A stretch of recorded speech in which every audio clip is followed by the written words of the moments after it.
자, 2024년 3월 5일 화요일입니다. 히든풋볼 들어가도록 하겠습니다. 안녕하세요, 박지훈입니다. 안녕하세요, 김한입니다. 안녕하세요, 김원일입니다. 안녕하세요, 송영주입니다. 네, 두 분이 이렇게 조합된 게 처음인 거의 무슨 아니잖아요. 아니요. 근데 약간 느낌상 되게 아까 찬우 형 얘기하면서 간만에 하셔서 그런가? 네. 뭐 새로운 조합을 좀 기대하시는 것 같아서. 아니요. 저는 간만에 해서 기분이 간만에, 좋고, 예. 그리고 제가 항상 뭐 수요일 날 이렇게 나왔다가 수요일 주로 나오셨죠? 네, 근데 오늘 화요일로 나왔기 때문에 제가 화요일에 자주 나올 것 같지는 않거든요. 그래서 마지막에 이름을 얘기하려고. 그래서 기존 먼저 멤버잖아요. 화요일에 이제 김원일 대표가 좀 많이 그럼요. 나왔었죠. 화요일에 남잔데요. 근데 오늘 만약에 좀 괜찮으면 또 두 분이 이렇게 영주 형, 찬우 형을 가끔은 좀 찢어줄 필요가 있거든요. 그렇죠. 네. 약간 공감하시죠? 그렇죠. 네, 요즘에 자꾸만 탭으로 위로 주먹이 올라오기 시작했습니다. 네. 이제 좀 약간 거리를 둘 때가 됐다. 두 분이 6개월 이상 계속 같이 있으면 조금 그래요. 좀 바꿔줘야 신선하죠. 사실 중계도 너무 똑같은 조합으로 계속하면 조금 이제 서로 너무 편해지니까 긴장감이 떨어지는데 이제 패스터들이랑 좀 바꿔가면 약간 신선함은 있어요. 오랜만에 하면 그지? 신기하고. 그럼요. 그런 게 있죠. 나는 이제 종윤이랑은 진짜 안 해본 지 거의 너무 오래됐다. 6, 7년 돼가지고 생각도 안 나요. 맞아. 어떤 호흡이었는지도 생각 안 나는데. 근데 한창 많이 했을 때는 스포티비 다 있을 때 제가 제일 많이 했던 게 환희 형이랑 그냥 나라고 해요. 한 명이 있는데 네네네. 그 주원이 형이 별로 안 했어. 맞아요. 그 다음에 영주 형이랑 많이 했고 찬우 형이랑 가끔 했고 그랬었죠. 어쨌든 자 이제 어제가 개강 날이었죠. 네. 개학. 개학. 개강 뭐 개학? 대학도 개강. 개강. 그래서 유치원도 개학. 그럼 거긴 개원? 개학. 개학? 새 학기. 유치원도 개학이라고. 아직 유치원생이에요? 네. 7살. 7살. 초등학교도 개학. 1학년도. 이제 대학은 개강. 근데 그렇게 되면 이제 OFL 네. 그 학생들도 신규로 들어온다거나 축구교실. 같이 들어가나요? 아니면 좀 별개인가요? 신규죠. 신규예요? 일단 토트넘 호스퍼의 손흥민 선수한테 예. 감사 인사합니다. 늘었구나. 개강에 딱 맞춰서 어떻게 또 그렇게 또 골을 넣어줬기 때문에 신규가 또 문의가 또 타이밍이 기가 막혔네요. 그렇죠. 원래는 좀 아시안컵으로 좀 쭉 밀었어야 되는데 예. 2월에 좀 겨울이고 그래서 좀 많이 빠졌다가 3월에 또 확 또 들어와가지고 지금은 거의 빈자리가.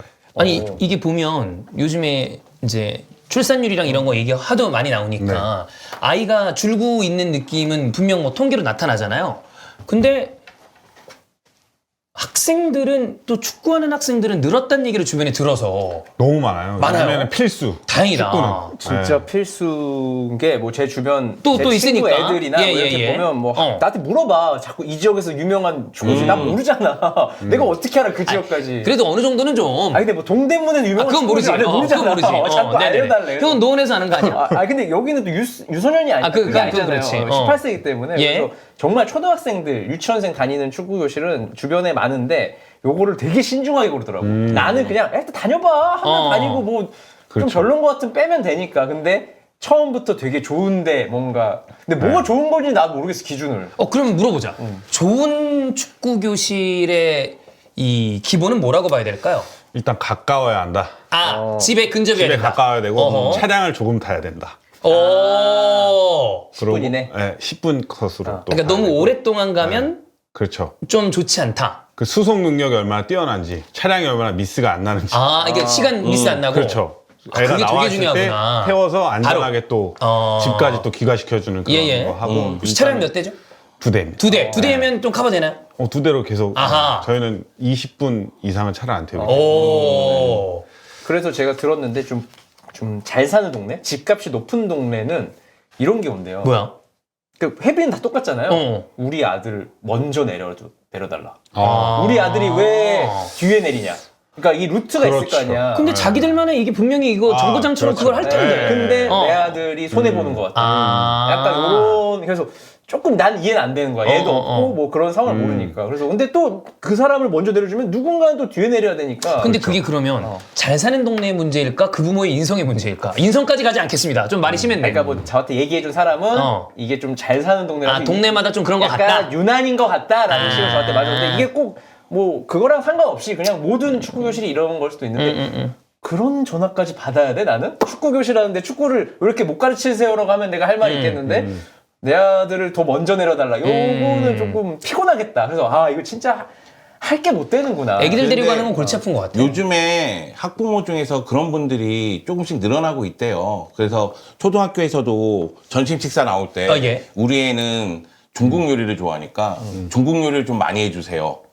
뭐 이런 식으로 이렇게 부탁하거나 약간 이야기하시는 부모님들이 굉장히 많다고 하더라고요. 저는 만약에 예를 들어 내가 아이가 있어. 근데 내 아이가 중식을 좋아해. 그래서 중식 베이스로 요리를 더 많이 깔고 싶으면 학교에 기부금이라도 내든가. 중식 좀 많이 해주세요. 그래가지고 한 500 내.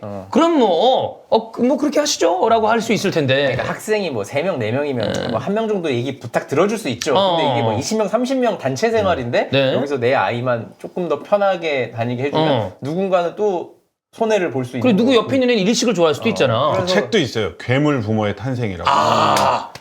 그거를 읽고서 제가 머리를 탁. 머리도 치고 불알도 탁 치고. 예. 아니 근데 차량 이런 게 기본이긴 한데 네. 그러면 이제 방금 또 환희 형도 주변에 그런 거 궁금해한다는 분들이 많아요. 많으니까 내부 시스템이나 교육의 어떤 커리큘럼상으로 좀 좋은 아니 그럼 거꾸로 얘기할게요. 이런 데는 좀 피해라. 그런 거 있을까요? 여기만 뭐 조금 사기꾼 냄새 나는데 이런 거. 또 그런 너무 업계 관계자라 좀 그러신가? 일단 뭐 체육 교수법 등록이 안 돼 있으면 그거 완전 안 네, 되고. 안 되고. 네, 그리고 뭔가 본인 그 센터에서 하는 게 그래도 안정적이고 뭔가 이 공설운동장이나 이렇게 폰 4개 놓고 이렇게 하는 데는 조금 그럴 수 있다. 아주 안정감 있게 그렇죠. 좀 체육 교수법 등록도 돼 그렇지. 있고 또 다칠 수도 있으니까 뭐 보험이 들어져 있는지 이런 것도 좀 알아보면 좋을 것 같습니다. 어쨌든 분명히 좀 축구 교실을 많이 댕기는 애들은 이게 어떤 이유에서인지 모르겠지만 주에 3개 댕기는 애들 있대요. 그렇죠. 네. 진짜 있구나. 네. 있어요. 다른 있어요. 데로. 다른 데로. 네, 시간대가 안 맞아서. 근데 이게 뭐 선수를 하려고 그렇게 하는지 네. 모르겠지만 어쨌든 3군데를 다니는 애들이 있다 근데 하더라고. 우리가 어렸을 때 피아노를 배우는데 피아노 학원을 2군데 다니지는 않았잖아요. 그지 잘 안 그러지. 근데 축구는 또 다르구나. 근데 그게 약간 좀 달라진 것 같아. 왜냐면 그런가? 나 어렸을 때는 태권도 학원에 다 다녔고. 많이 그랬죠. 그러니까 태권도 학원은 무조건 다니고 봐야 되는 그런 느낌이었단 말이야. 왜냐면 기존 뭐 수련이라든가 예. 아니면 인성이 좋다고 막 이런 얘기가 있는데 요즘은 태권도 학원도 많이 다니지만 그만큼 이제 축구 교실이라든가 일단 다녀보면서 거기서 이제 친구들 만나고 거기서 이제 축구 같이 하고 그러면서 사이가 또 형성되는 그런 느낌이 있더라고요. 형님은 그러면 이제 국민학교라고 봤을 때 네. 중고등학교는 제외하겠습니다. 그때쯤에 뭐뭐 하셨었나요? 태권도, 저는 주산? 조기 교육의 실패작이죠. 왜냐하면 저는 어렸을 때부터 부모님이 맞벌이를 하셔가지고 저를 자꾸 학원 같은 데로 이렇게 돌렸어요. 그러다 보니까 제가 피아노도 다녔고 태권도도 다녔고 그리고 이제 주산학원. 주산, 웅변. 네, 웅변학원. 오. 네, 근데 다만 제가 오래 버티지 못한 학원들이 있어요. 뭐죠? 일단 피아노 학원 오래 못 버텼어요. 3개월인가 4개월 다녔어요. 근데 피아노 치는 형수님을 만나서 그것 때문에 형수를 피아노 치는 분들을 만났구나. 내가 거기서 3개월밖에 못했으니까. 이게 이렇게 가나요? 네. 여하튼 이제 피아노 학원 4개월 정도 다녔고 웅변 학원은 한 3개월 정도 다니고 주산 학원도 많이 다니진 않았어요. 어렸을 때 아버지가 발레 학원도 가라고 그랬어요, 한번. 왜냐면은 길어지니까. 길이가 길어지니까. 키 크고 예뻐진다고 몸이. 요즘 또 그러니까 발레 학원 같은 데를 보내는 건 어떠냐. 그래서 제 여동생은 발레 학원을 보냈어요. 여자분들은 더 많이 네, 하니까. 근데 걔가 진짜 길어졌어요. 네. 그러니까 우리 집안 사람들이 그렇게 다리가 긴 편은 아닌데 그 친구만 다리가 좀 엄청 길구나. 길어. 네. 그 정도 하셨고. 네. 김원일 대표는 학창 시절을 어디서 보내셨나요? 김포에서. 김포. 네. 그러면 했었던 거 기억나요? 사실 우리 학원은 제전 안 또래인데. 다녔어요. 학원은 안 다녔고. 학원은 안 다녔었고. 학원은 거의 안 다녔어요. 빨간 펜 이런 거. 그런 거. 집에서 네, 교습. 집으로 오는 거 했었고. 학습지. 뭐 일단은 육상. 네, 빵 주고 이래가지고 먹을 거 육상부? 많이 했어요. 육상부. 육상부면 학원 못 다니지 사실. 그치. 그거 해야지 그러면. 육상 했었고. 그냥 그다음에 단거리? 단거리. 멀리 뛰기. 멀리 뛰기. 단거리. 김포의 장재근이야. 경기도 대회까지 나갔어. 진짜? 진짜? 여기가 이게 다르구나. 입상했어요? 입상 못했습니다. 경기도 대회 나갔는데 이제 2차 성장에 온 애들이 있더라고 거기 가니까. 어른들. 완전 어른들. 늙어서 온 애들 있잖아요. 애들근이. 그런 애들 있어. 100m를 뛰는데 준비 시작했는데 이미 다 앞에 나가 있어. 그래서 약간 웃으면서 포기. 말 차이가 많이 나더라고. 놀라운 얘기를 드리자면 제가 신학초등학교, 방학중학교 나왔거든요. 예. 다 학교 대표 달리기 선수였습니다. 그래 형 육상 그래가지고 우리 그거 네. 돌리려고 그랬었잖아. 그래서 제 주 종목이 400m. 400미. 네, 그리고 개주, 400m 개주. 근데 400m를 뛰면 몇 그 번? 당시에 그 운동장을 2바퀴인가 돌아야 돼요. 예. 400m면. 네네네네. 한 바퀴가 200m야. 아. 근데 이게 400m가 힘든 게 혼자 400m를 뛰잖아요. 그죠. 그러면 한 150m에서 200m까지는 나름대로 전력 질주를 하고 그 다음 200m는 내가 이걸 왜 하는지 내가 이걸 왜 지금 뛰고 있나. 아 짱난다. 짜증나요. 200m 동안은 그 생각하면서 뛰는 거예요. 예. 어쨌든 육상. 운동장에서 학교 운동장이죠. 네. 학교 대표였다니까. 나 도봉구 대회에 나갔었어. 근데 공설은 400이 트랙이니까. 그래서 그러니까 비공식이다. 비공식. 이거 약간 느낌이 지금 제가 봤을 때 김을 대표가 지금 약간 선거였어요. 야, 그 니는 학교에서 한 거고. 운동장 이거 좀 달라 이렇게. 정확하진 않지 400m가. 내가 그치? 도봉구 대회에 나갔었다니까. 도봉구. 도봉. 근데 왜 그때 우리 100m 대결할 때 회피하셨죠? 그 형이 민계사보다 빠른다고 그랬잖아. 갑자기 아프다는 핑계. 아니, 그날 아팠어요. 솔직히 약간 패한 거죠. 진짜 아니, 뜬금없이 아팠어 솔직히. 진짜 아팠어. 사실 진짜 아팠어. 형 때문에 기획한 거였는데 형이 빠지는 바람에 안고가 없어졌어. 아, 형철이가 안고 역할 했잖아. 아마 그건 맞아요. 그때 생각보다 수빈이가 빨랐는데. 당연히 걔가 빠르스. 수빈이 빨라. 네, 수빈이가 빠르죠. 발이 빨라요. 그러니까 그리고 단발이에요. 수빈이가 대갈통도 작고 팔다리가 긴 편이야. 빨라. 근데 축구할 때는 저랑 거의 비슷해요. 속도. 그래? 뛰질 못해. 체력 문제인가? 그거? 제자리에서 그냥 빙글빙글. 일단 무릎이 좀 굽혀져야 되는데 너무 펴져 있어. 이렇게 되는구나. 이렇게 돼요. 저랑 수빈이가 이제 김수빈 FC의 구멍. 아니 김수빈 FC인데 김수빈이 구멍이면 어떡해? OFL이랑 하잖아요. 예, 한 달에 한 번씩 신성경기 하잖아요. 저랑 김수빈 벤치에 있으면 사람들이 좀 긴장하고 저랑 김수빈이 들어가면 됐다 이제. 그래서 어제도 1쿼터로 이제 저랑 그래도 수빈이가 호스트니까 이제 빠졌어요. 네. 벤치에 있어서 우리가 완승 1쿼터. 2쿼터 나랑 김수빈 들어가서 완패. 정확하게 나눠지는. 예. 어쩔 수 없어요. 느려서. 예. 형은 뭐 했어요? 포지션? 광주 때. 어렸을 때. 저는 피아노, 피아노. 속셈 학원, 태권도, 다 했네. 수영. 그러니까 다 이게 수영? 같이는 안 다니고 따로. 따로 이렇게.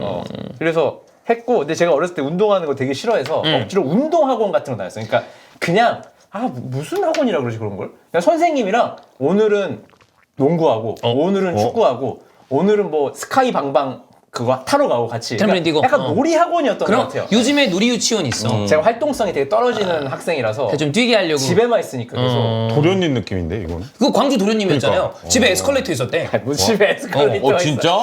무슨 집에 에스컬레이터가 있어. 집에 백화점이었나 봐. 어쨌든 그렇습니다. 네, 그래서 그런 데 가서 좀 활동성을 키웠는데 그렇게 됐네요. 네. 제가 네. 그런 거 아르바이트를 또 해봤어요. 그러니까 유치원 운동회 같은 거 할 때 사회 가서 사회가 아니라 거기서 이렇게 뒤치다거리 하는 거. 그러니까 레크레이션 강사로 가면은 그럼 도깨 박터뜨리기 여기 뭐, 가지고 이렇게 들고 있고 그런 거. 얘들아 던져. 맞아, 그런 거 그러면서 있었어. 이게 안 터지면 내가 막 흔들고. 흔들고 이런 것도 하고. 있었어. 그리고 이렇게 뭐라고 해야지 천으로 이렇게 동그랗게 해가지고 쭉 해서 터널 같은 걸 만들어서 애들 거기 지나고 뭐 어디 넘고 막 이런 거 하고 했었거든요. 그런 거 이제 도와주는 네. 그 역할이죠. 그거 괜찮았습니다. 그래. 어쨌든 이게 개강 개학인데 출생률은 우리가 굉장히 문제적이라고 합니다만 그래도 아이들이 이렇게 축구를 좋아하고 있다라는 건 우리가 길게 봤을 때는 좋은 일이니까. 예.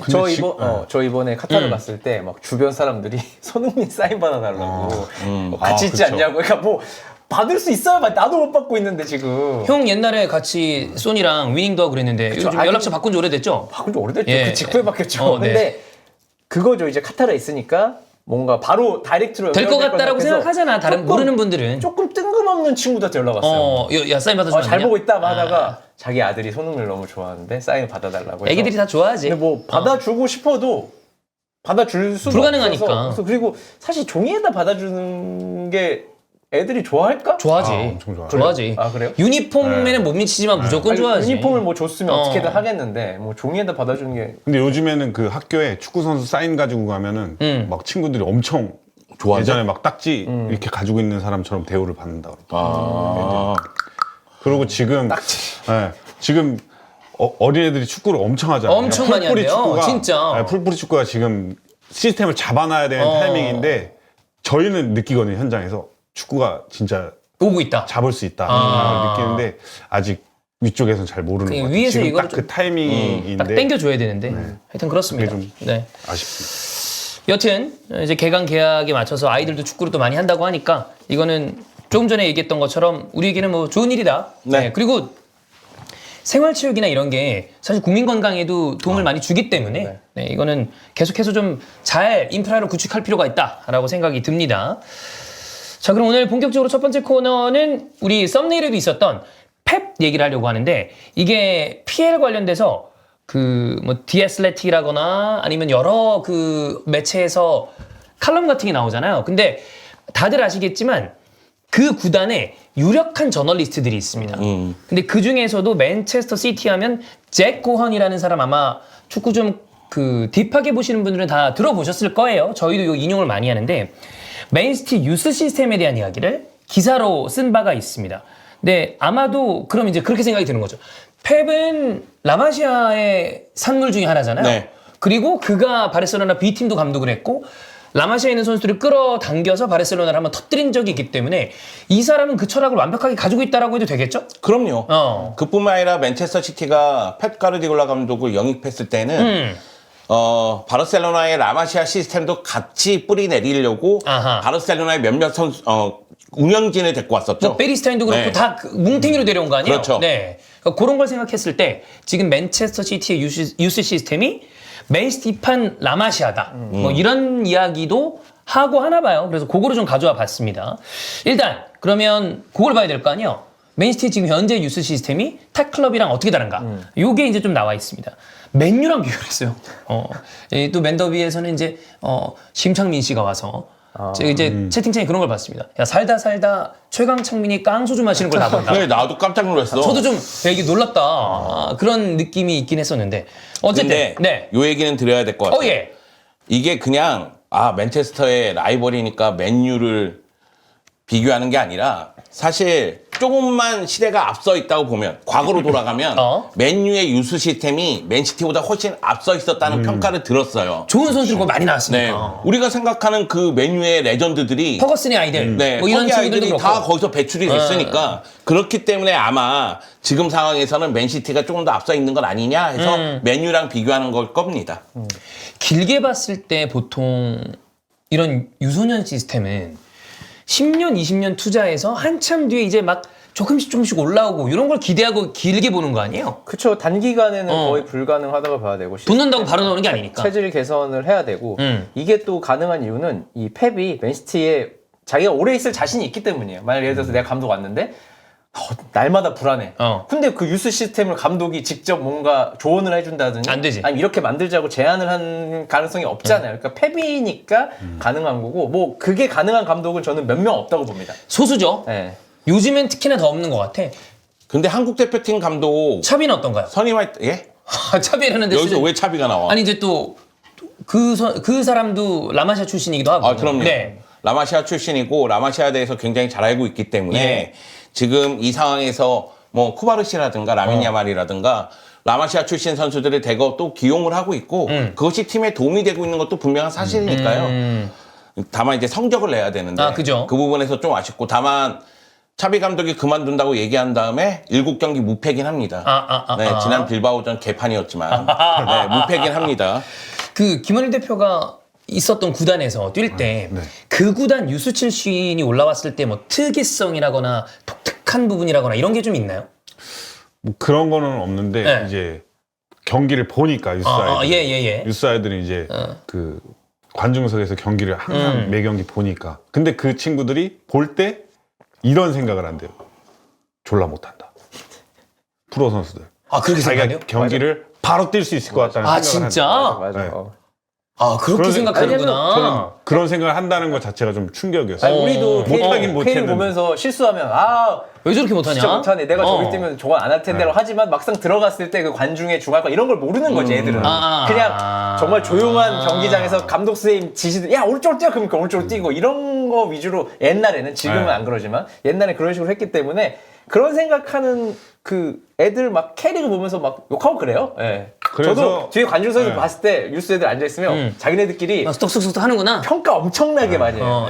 저 사람 왜 이렇게 못해? 막 근데 이런 딱 거. 뉴스 콜업돼서 훈련 딱 한 번 하면 정신 차리겠지. 이제 그냥 아저씨들한테 그냥 바로 그냥 어깨로 날아가고. 슈퍼차지 다음에 라인 밖으로 한 두 바퀴 구르면 이제 정신 맞아. 차린 거지 그때. 그렇지. 네. 근데 확실히 그 뉴스에서 올라온 친구들은 적응하는데 빠른 것 같아요. 네, 그런 장점을. 적응은 좀 빠르다. 그렇습니다. 근데 뉴스에서 올라온 선수들이 한번 A팀 선수들하고 훈련하고 그리고 소위 얘기해서 상위 리그의 데뷔전을 치르면 피지컬적인 문제가 심각하다는 걸 바로 느낀대요. 내가 아직 어리기는 하지만 피지컬적으로 안 되는구나. 라민 야말 같은 경우에도 지금 2cm가 더 크고 예. 7kg가 더 늘었다고 하더라고요. 근육량이. 많이 늘렸겠죠? 네. 그러니까 뭐냐면 자기가 부딪혀서 살아남으려면은 이런 기본적인 것이 또 갖춰줘야 되는구나. 이걸 바로 깨닫는다고 하더라고요. 자, 그래서 그 기사를 조금 보면 맨체스터 시티 아카데미는 아카데미임에도 불구하고 프리미어리그 클럽, 그러니까 1부 리그 클럽처럼 운영을 하고 결국에 그 얘기는 이제 프로처럼 운영을 한다는 얘기겠죠. 근데 거기에 비교해서 근데 지금 맨유 상황이 좀 안 좋다 보니까 이런 비교 기사가 나온 것 같아요.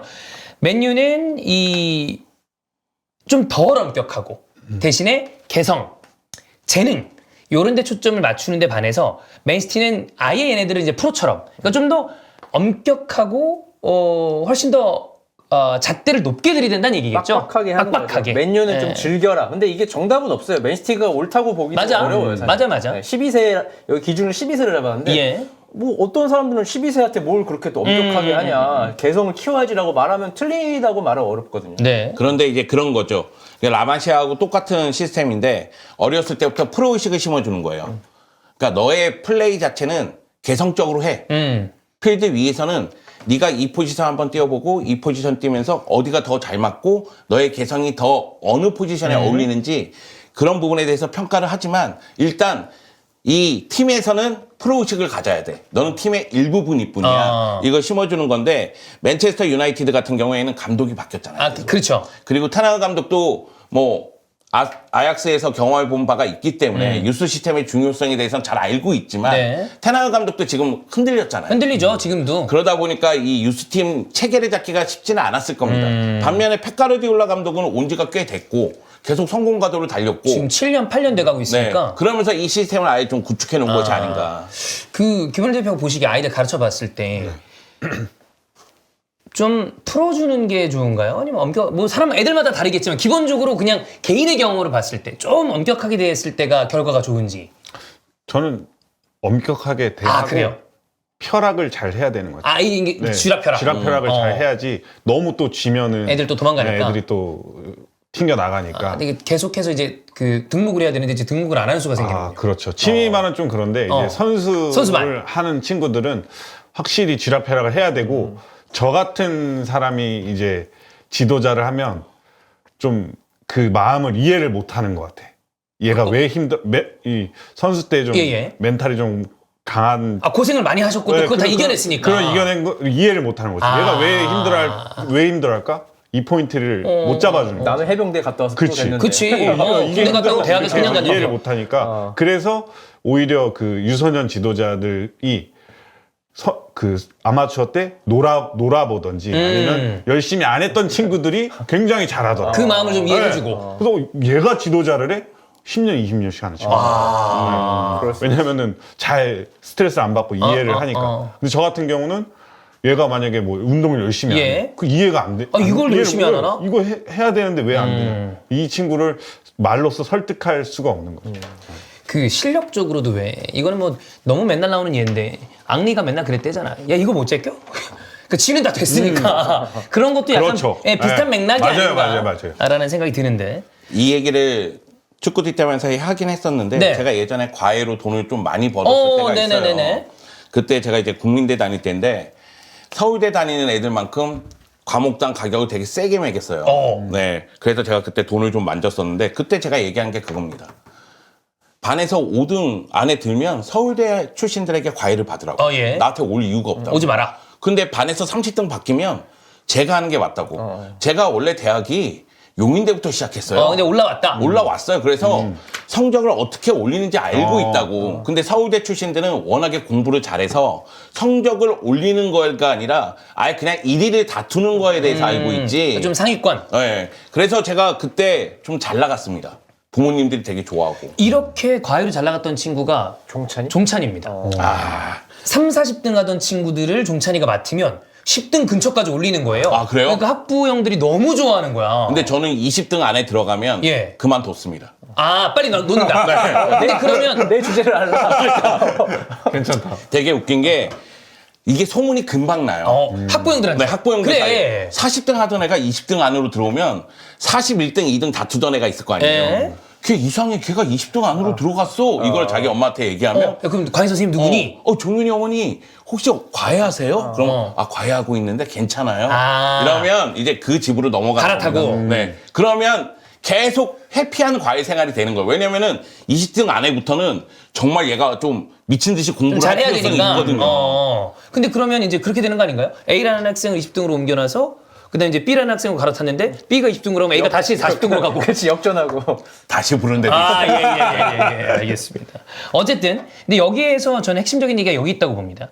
맨시티 유스 시스템이 본인들이 사용하는데 좋은 선수가 올라오는 것도 맞는데 수익이 1억 5천만 파운드다. 2시즌 동안. 그러니까 결국에 2시즌 동안 이만큼의 돈을 벌었다는 건 결국 유스에 돈을 많이 투자를 했겠지만 이게 금전적으로도 수익이 된다. 나중에 보면 그런 거 아니에요? 좋은 선수들이 많이 나오면. 사실 유스는 딱 한 나이대, 뭐 예를 들어서 03, 04년 하나 묶으면 거기서 한 명만 나오면 돼요. 그러니까 하나만 터지면 된다. 분명히 뭐 누구 나갔다고 아쉬워하는 뉴스도 있잖아요. 근데 다 품을 수가 있어요. 왜냐면 맨시티는 최고의 팀이기 때문에 다른 포지션에 그 잘했던 선수 다 영입을 하잖아요. 그러면 그치. 유스가 들어갈 자리는 하나 내지 두 자리란 말이에요. 그러면 이제 이런 선수들을 팔아서 수익을 내서 그걸 다시 환원해서 스타 플레이어를 영입하는 이런 식으로 운영을 하는 거죠. 그래서 올라온 선수들이 몇 명 있지만 또 나가서 아쉽다는 플레이어도 있잖아요. 뭐 있죠. 콜파머도 우리 유스인데 왜 이렇게 첼시를 할수 근데 사실 비싼 돈 주고 팔았잖아. 가격이 나쁘지 않아요. 그치. 네, 그런 케이스죠.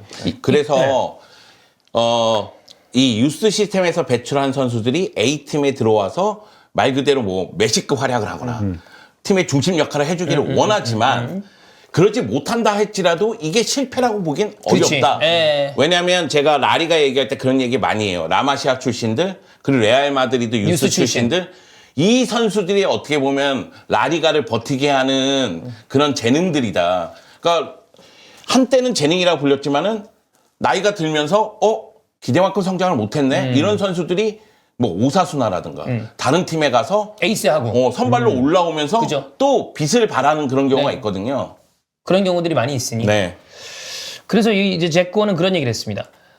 재정적인 부분에 이 맨유를 얘기를 하면서 마이너 같은 선수가 만약에 잘 되면 쓸 수도 있겠으나 그를 매각해서 수익화하는 작업도 있을 수 있다. 이거는 뭐 결국에는 이제 좋은 그 선순환 작업을 하는 건데 실제로 래드클리프가 그래서 맨시티 유스 시스템을 좀 이제 가져오는 거 이것도 생각을 하고 있다고 합니다. 그리고 여기 그 얘기도 있어요. 아카데미 팀이 지금 맨시티 성인 팀이 하고 있는 전술을 그대로 쓰니까 올라와서 그대로 적응하기 쉽다. 네. 이런 얘기도 바르셀로나 같다 그 이게 라마시아 시스템 네. 그리고 그 전에 아약스 시스템이었고 기본적으로 성인 팀과 유스 팀의 포메이션이라든가 전술은 똑같이 갑니다. 그 대신 선수들이 내가 한번 뭐 오른쪽 윙백으로 뛰면 오른쪽 윙백으로 자리매김하는 게 아니라 예. 유스 때는 얘를 약간 돌려요. 그러니까 수비형 미드필더로 뛰어보게끔 하고 저기도 해보고. 또는 뭐 공격 쪽에 뛰어보게끔 하고 그 수비 쪽에 뛰어보게끔 하면서 수비할 때 공격수들을 어떻게 막아야 되느냐. 그러면은 공격수를 뛸 때에는 수비수들이 이런 걸 싫어하지 이런 식으로 생각하게끔 그렇기 때문에 성인팀에 와서 생각지도 못하게 어디 포지션이 빵꾸가 났을 때 다른 선수를 그게 딱 집어넣음으로 인해서 계속 유지가 되는 그런 상황을 계속해서 유스 시스템부터 만들고 있는 거죠. 몇 살 정도 때부터 포지션을 좀 정해주는 게 좋아요? 고등학교 1학년 정도. 그때쯤이면 조금 한 군데로 네. 좀 잡아주는 게 좋다. 한 군데로 잡아주는 게 좋은데, 근데 그 신체 특성상 좀 바뀔 수가 있어요. 포드는 센터백으로 좀 올 수가 있고, 키들이 좀 있어서 네, 그런 거예요. 윙은 또 사이드백으로. 사이드백으로 또 전환이 가능해서 그 정도지. 뭐 미드필드가 갑자기 뭐 사이드백 간다든지 뭐 그런 경우는 조금 많진 않다. 네, 많지는 않다. 드물긴 한 것 같아요. 그러면 여러 군데 뛰어보는 거는 방금 영정 얘기한 대로 좀 도움이 되긴 하겠네요. 그렇죠. 중학교 때까지는 너무 그게 좋은 것 같아요. 근데 그게 막 불만을 갖는 애들도 선수들 있죠. 많아요. 너무 많아요. 그러니까 그 공격형 미드필더를 수비형 미드필더 내잖아요. 어. 자기 밀렸다고 생각해. 어. 근데 얘가 잘해서 다 잘하니까 그러니까 수비형 미드필더 되게 중요한데 선수들은 수비형 미드필더? 아, 나 수비형 미드필더네. 나 공격하는 선수인데 이렇게 된단 말이에요. 그러면 이거를 설명을 해줘도 자기 밀렸다고 생각하더라고요. 근데 요즘에 이제 축구하는 학생들은 해외 축구를 되게 오래 본 친구들의 가능성이 크잖아.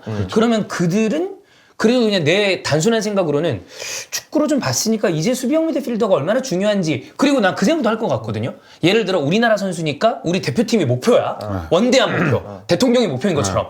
그러면 우리 대표팀의 빵꾸는 숨이랑 풀백이니까 내가 그쪽으로 좀 뛰어보는 건 어떨까라는 생각은 애들한테는 좀 힘든가? 아니, 안 하나? 너무 멀리 가. 너무 근데 심오한 건가? 저 그 얘기 들었어요. 학부모가 원하는 경우가 있어요. 아, 글로 가야 먹고 산다? 아, 그러니까 네가 지금 이 포지션보다는 너의 장점을 살리는 게 오히려 풀백일 수 있다. 그리고 풀백이 희귀 현상이니까 예. 풀백으로서 한번 도전해 보라고 이렇게 얘기하는 경우가 많고 그리고 그 유소년 팀 감독한테도 풀백으로서 어떠냐 이렇게 물어보는 경우가 많다고 근데 하더라고요. 애들은 안 그런가? 저 이제 고등학교 애들을 계속 보잖아요. 그지? 맨날 보잖아. 그냥 사실 되게 생각을 많이 하지 않아요. 우리도 고등학교 때 그랬잖아요. 그러니까 애긴데. 그냥 대학 가는 것만 생각하지 대학 가서 뭐 그다음에 취직한다 여기까지 생각 안 하잖아요. 그래서 선수들도 해외 축구 보면 그냥 우와 대표팀 경기 보면 우와 아니 못하면 아 왜 이렇게 못해 이런 정도로만 생각하지 내가 저기 있겠죠. 근데 진짜 소수일 거예요. 아주 소수다. 소수다. 그냥 정말 고등학생들은 정말 그 자기 지금 상황에만 그렇구나. 생각을 하는 거지. 그렇습니다. 제가 만약에 고등학교 지도자면 만약에 미드필드가 사이드백으로 부득이하게 옮겨야 되는 네. 상황이야. 근데 얘는 싫어. 어. 저는 이렇게 조언할 것 같아요. 야, K리그 사이드백 4억 5천부터 시작해. 아, 오. 금액적으로 좀 얘기를 해주면 근데 그거를 만약에 알아들으면 얘는 이쪽으로 그렇지, 가는 얘는 거고. 이쪽으로 가는 제가 그 고등학교 1학년 학생들이랑 그 Q&A 시간 했거든요. 근데 어떤 친구들은 진짜 단순한 걸 물어봐요. 와, 뭐 누가 잘해요 실제로 뭐 이런 얘기 하는데 진짜 어떤 사람은 중3이었어 걔는. 중3. 미리 와 있었거든요. K리그 들어가면 얼마 받아요? 야, 걔는 되게 놀랐어. 현실적이네. 되게 중3인데 그래? 왜 궁금해? 그러니까 그냥 옛날부터 궁금했는데 물어볼 사람이 없었어요. 얘는 들성부른 나무인데? 그래서 현실적인 애들이 좋은 거 아니야? 그래서 그게 뭐 좋고 나쁘고 아니라 그래 저렇게 생각하는 친구도 있는 게 그치, 괜찮겠다. 그럼. 다른 사람도 들을 수 있잖아. 내가 그리고 유스 팀 선수들도 클럽하우스에 오잖아요. 그러면 클럽하우스 주차장을 본단 말이에요. 차를 굉장히 집중해서 봐. 근데 포항에 있을 땐 그래도 좋은 차들이 좀 있었어요. 뭐 설기현 선수도 좋은 차. 좋은 거 수입차 막 이런 거. 근데 제주는 차를 안 사. 그리고 다 렌트카를 끄니까 선수들이 동기부여 그 유스 선수들이 와서 다 렌트야. 그렇죠. 그래서 조금 그런 게 있었던 것 같아요. 아하. 왜 제주 우리 팀은 다 허남바예요? K5야. 근데 분명히 프로 선수들이 유스 선수들한테 그런 부분도 동기부여 보여줄 되죠. 필요가 있다고 그래, 저는 맞아. 생각을 해서 심지어 제주 선수들은 연봉이 낮지 않은 선수들인데 그러니까. 세 명이서 렌트카를 하나를 해가지고 아니 걔들 주전이야 심지어. 근데 세 명이 돌아가면서 왜냐면 타고 갈 일이 없대. 굳이 쓰지 않는 거지. 그래서 세 명이서 그냥 한 차 돌아가면서 타더라고. 그래서 그 렌트도 좀 좋은 거 할 수 있는데 네. 제일 그 맞아. 뭐야 기본. 근데 아무것도 없는 본인 차는 좋은 게 저기 따로 있고. 육지에 육지에 있어. 있고. 근데 여기서는 그냥 싼 거 돌려 쓰고. 야, 그럼 가져오지니까. 아유, 다시 가져가기 귀찮아요. 그것도 그렇고 또 바닷바람 때문에 부식되고. 차 아끼는 사람들 맞아. 그것까지 신경 쓰는 경우도 그럴 수도 있어요. 있겠다. 여튼 뭐 그런 얘기가 있고 그다음에 저는 여기가 되게 중요하다고 생각하는데 이거 예전부터 많이 들은 얘기예요. 왜 그런 얘기 많이 하잖아요. 유럽은 안 그래. 우리만 뭐 기강. 근데 명문 클럽들 뉴스나 시스템 보면 진짜 기강 빡세게 잡잖아요. 규율이 이제 빡세다고 얘기하는 거죠. 그러니까 뭐 무슨 구타한다 이런 게 아니라 지금 이런 것도 있습니다. 선수들이 장학금을 받을 때까지는 칼라 축구화도 안 신는다. 금지. 양말의 이 목은 발목 위, 이 밑으로 가면 안 되고 무릎 아래 여기 딱 있어야 되고 배바지. 우리가 로드리보고 근본이라고 그러는 게 여기서도 있다는 얘기인 거죠. 딱 넣고 단정하게 해라. 그 유스 대회 나가봐도 어떤 팀은 다 배바지고 어떤 팀은 그냥 배바지 한 해는 배바지 왔다 이렇게 갔다. 프리하게 내가 편한 대로 하는 팀도 있고 해요. 네. 그다음에 18세 이하 시스템에는 벌금제도 있다고 합니다. 그러니까 이런 거를 어릴 때부터 해야 딴 생각을 좀 덜한다라는 생각은 특히 보면 좀 라마시아가 학교다 이런 얘기를 많이 들었던 것 같아요. 사실 질라탄하고 펩이 사이가 나빠진 게 이런 부분 때문에 그래요. 네. 왜냐하면 질라탄이 뭐 페라리인가 뭐 타고 훈련장에 딱 시끄럽게 음악 틀고 딱 왔을 거 아니야. 왔는데 과르디올라 감독이 불러서 야 바르셀로나 선수들은 그렇게 안 해. 이렇게 얘기했다고 하더라고요. 근데 질라탄 입장에서 웃긴 거지. 뭐야 이거? 내가 지금 프로 선수인데 내 돈 벌어서 쓴다는데. 무슨 소리야 이게. 네. 이렇게 느낄 수가 있는 거잖아요. 그런데 팀 기강이 필요한 게 아까 전에 프로 의식하고도 관련이 있어요. 왜냐면은 어렸을 때부터 잘한다 하면은 뭔가 자기가 천상천하 유아독종 같고 그러니까 자기가 이미 대성공을 이뤘다고 생각해서 성장이 멈추는 경우가 있거든요. 있죠. 그런 것을 최대한 방지하기 위해서고 그리고 요 안에서도 나름대로 채찍과 당근이 있을 겁니다. 왜냐하면은 기강을 딱 잡아놓고 그 안에서 경쟁하게끔 또 만들어야 되거든요. 그러니까 아마 이 뭐 장학금 받을 때까지 컬러 축구화 신는 거 금지 이런 것들은 그 느낌이 다르잖아요. 아 다르죠. 내가 장학금 받았는데 컬러 축구화를 신고 있으면 제 장학금 받았다. 이런 느낌이 드니까 거기서도 약간 이제 경쟁을 좀 시키는 것이 아닌가. 근데 이게 약간 그러니까 형이 예시를 들었던 이브라 같은 선수는 이런 규율 속에 있으면 그 선수의 실력이 안 나왔겠지. 약간 독특한 케이스니까 본인의 에고를 충족이 돼야 잘하는 선수들은 그러니까 이런 팀이랑 좀 안 맞는 거죠. 결국엔 그런 선수들은 나가잖아. 네. 근데 만약에 전체를 다룬다면 이렇게 하는 게 저는 확률이 높을 것 같아요. 확률적으로. 저 일관성 있게 키워서 올렸을 때 그치. 성공할 확률이 높고 딴짓 안 할 확률도 높고. 근데 뭐 언젠간 딴짓을 하잖아요. 사실 필포든도 이상한 짓 했잖아. 아 필포든 여자 되게 좋아해. 그러니까. 진짜. 근데 걔도 이제- 약간 섹스맨이야. 근데 진짜. 유스 때는 이런 걸 이제 엄격하게 하는 그치. 거지. 프로 가서 네. 그 다음부터는 본인의 책임인 거고. 네, 그때부터 이제 푸른 거지. 뭘 풀어요? 뭘 풀어? 아니, 그러니까 마음의 잠금을 푼 거지. 예. 나 이제 프리맨이다. 바지를 푼다는 거 아니야? 갑자기 이렇게 푸는 푼다고 거죠? 그러네. 이러는 거야. 예. 혹시 많이 풀고 싶으신가요? 아닙니다. 예. 꽉 전면이. 자, 그 다음에 축구 외적인 교육도 있는데 이건 아마 학부형한테 좀 메리트가 있지 않을까라고 생각이 듭니다. 맨시티 같은 경우에 오전에는 15세 이하 선수들을 연간 13,000파운드 정도. 이거 얼마야? 쳐볼게요. 한 2천만 원 되나? 될 것 같은데? 그 정도 되겠지? 그 정도의 학비가 드는 세인트 베데 사립학교라는 데를 보내는데 만약에 한 아이가 클럽에서 방출이 된다 하더라도 학교는 무료로 다니게 해준대요. 2,200만 원. 와 비싸다. 2,200만 원이면 우리로 따져도 굉장히 좀 이제 고급 학교라고 볼 수 있겠는데 이게 부모들한테 도움이 많이 된다. 아주 메리트가 있다. 아니 이거 그냥 내주면 부모들 입장에서 너무 좋지. 미쳤지. 이게 맨시티 유스 들어간다고 집안이 다 형편이 좋은 애들이 아닐 거 아니에요. 그쵸. 어려운 애들도 있는데 이거 학교까지 이거 학비를 대준다고 그러면 완전 좋죠. 혹시 선수가 안 되더라도 그럼. 그냥 이 돈은 어느 정도 버는 거 아니에요, 사실. 근데 이게 지금 뭐 학부모 입장에서도 좋고 선수 입장에서도 좋은데 이런 시스템을 해놔야지만 솔직하게 얘기해서 전체적으로 팬의 파이를 늘리는 거예요. 맞아. 이게 성공을 해요. 왜냐면 학부모가 메뉴 팬이었어. 근데 이제 맨 유스에서는 내 아들을 받아주지 않았는데 맨시티 유스에서는 이 친구의 잠재력을 봐서 데리고 가서 사립학교에 이렇게 보내준단 말이야. 그러면 마음이 바뀐다니까. 그리고 만약에 이 유스 시스템에서 성공하지 못하고 중간에 방출된 선수도 내가 거기서 유스 시스템을 보내고 이 학교를 나왔어? 그러면은 계속해서 이 팀에 대한 애정이 유지가 됩니다. 맞아, 그런 건 있을 거야 분명히. 그 혹시 그럼 OFL은 이제 배우면 뭐 예를 들어 빙수가 좀 공짜라거나 할인 혜택 뭐 이런 거 있나요? 그런 건 별개로 보기 때문에. 망고가 너무 비싸기 때문에. 카페는 카페고 카페는 카페다. 카페고, 네. 축구는 축구기 때문에. 알겠습니다. 아이가 와서 한 잔만 한 모금만 마실게요. 저 커피 한 잔만. 제가 몰래. 몰래. 사장님 몰래. 와이프 제가- 몰래라는 건 이제 그 재수 씨 몰래. 네, 몰래 제가 쿠키를 드린다. 그런 거. 네, 그런 정도. 그 정도는 뭐. 네. 이제 아셨죠? 살이 빠진 이유? 이런 것도 몰래 해야 되구나. 자, 이거는 이제 환영이 따로 한번 체크를 재밌자고 얘기를 하는 건데, 우리 운동부 저 중학교 때 양궁부랑 씨름부 있었고요. 그다음에 고등학교 때 야구부 있었어요. 근데 제가 충격받았던 거 하나는 이제 우리가 야구를 잘 못했던 것 같아요, 우리 학교가. 근데 그 중에 그래도 어디 좀 가는 애가 있는데 아예 아무것도 안 된 애들이 있을 거 아니야. 고3 2학기 때 교실에 들어왔어요. 근데 그 중에 한 친구가 그래도 좀 활달한 친구였어. 그래서 얘기도 하고 막 보통 애들은 누워 자요. 근데 얘는 좀 친근하게 그래서 얘기도 하고 그랬는데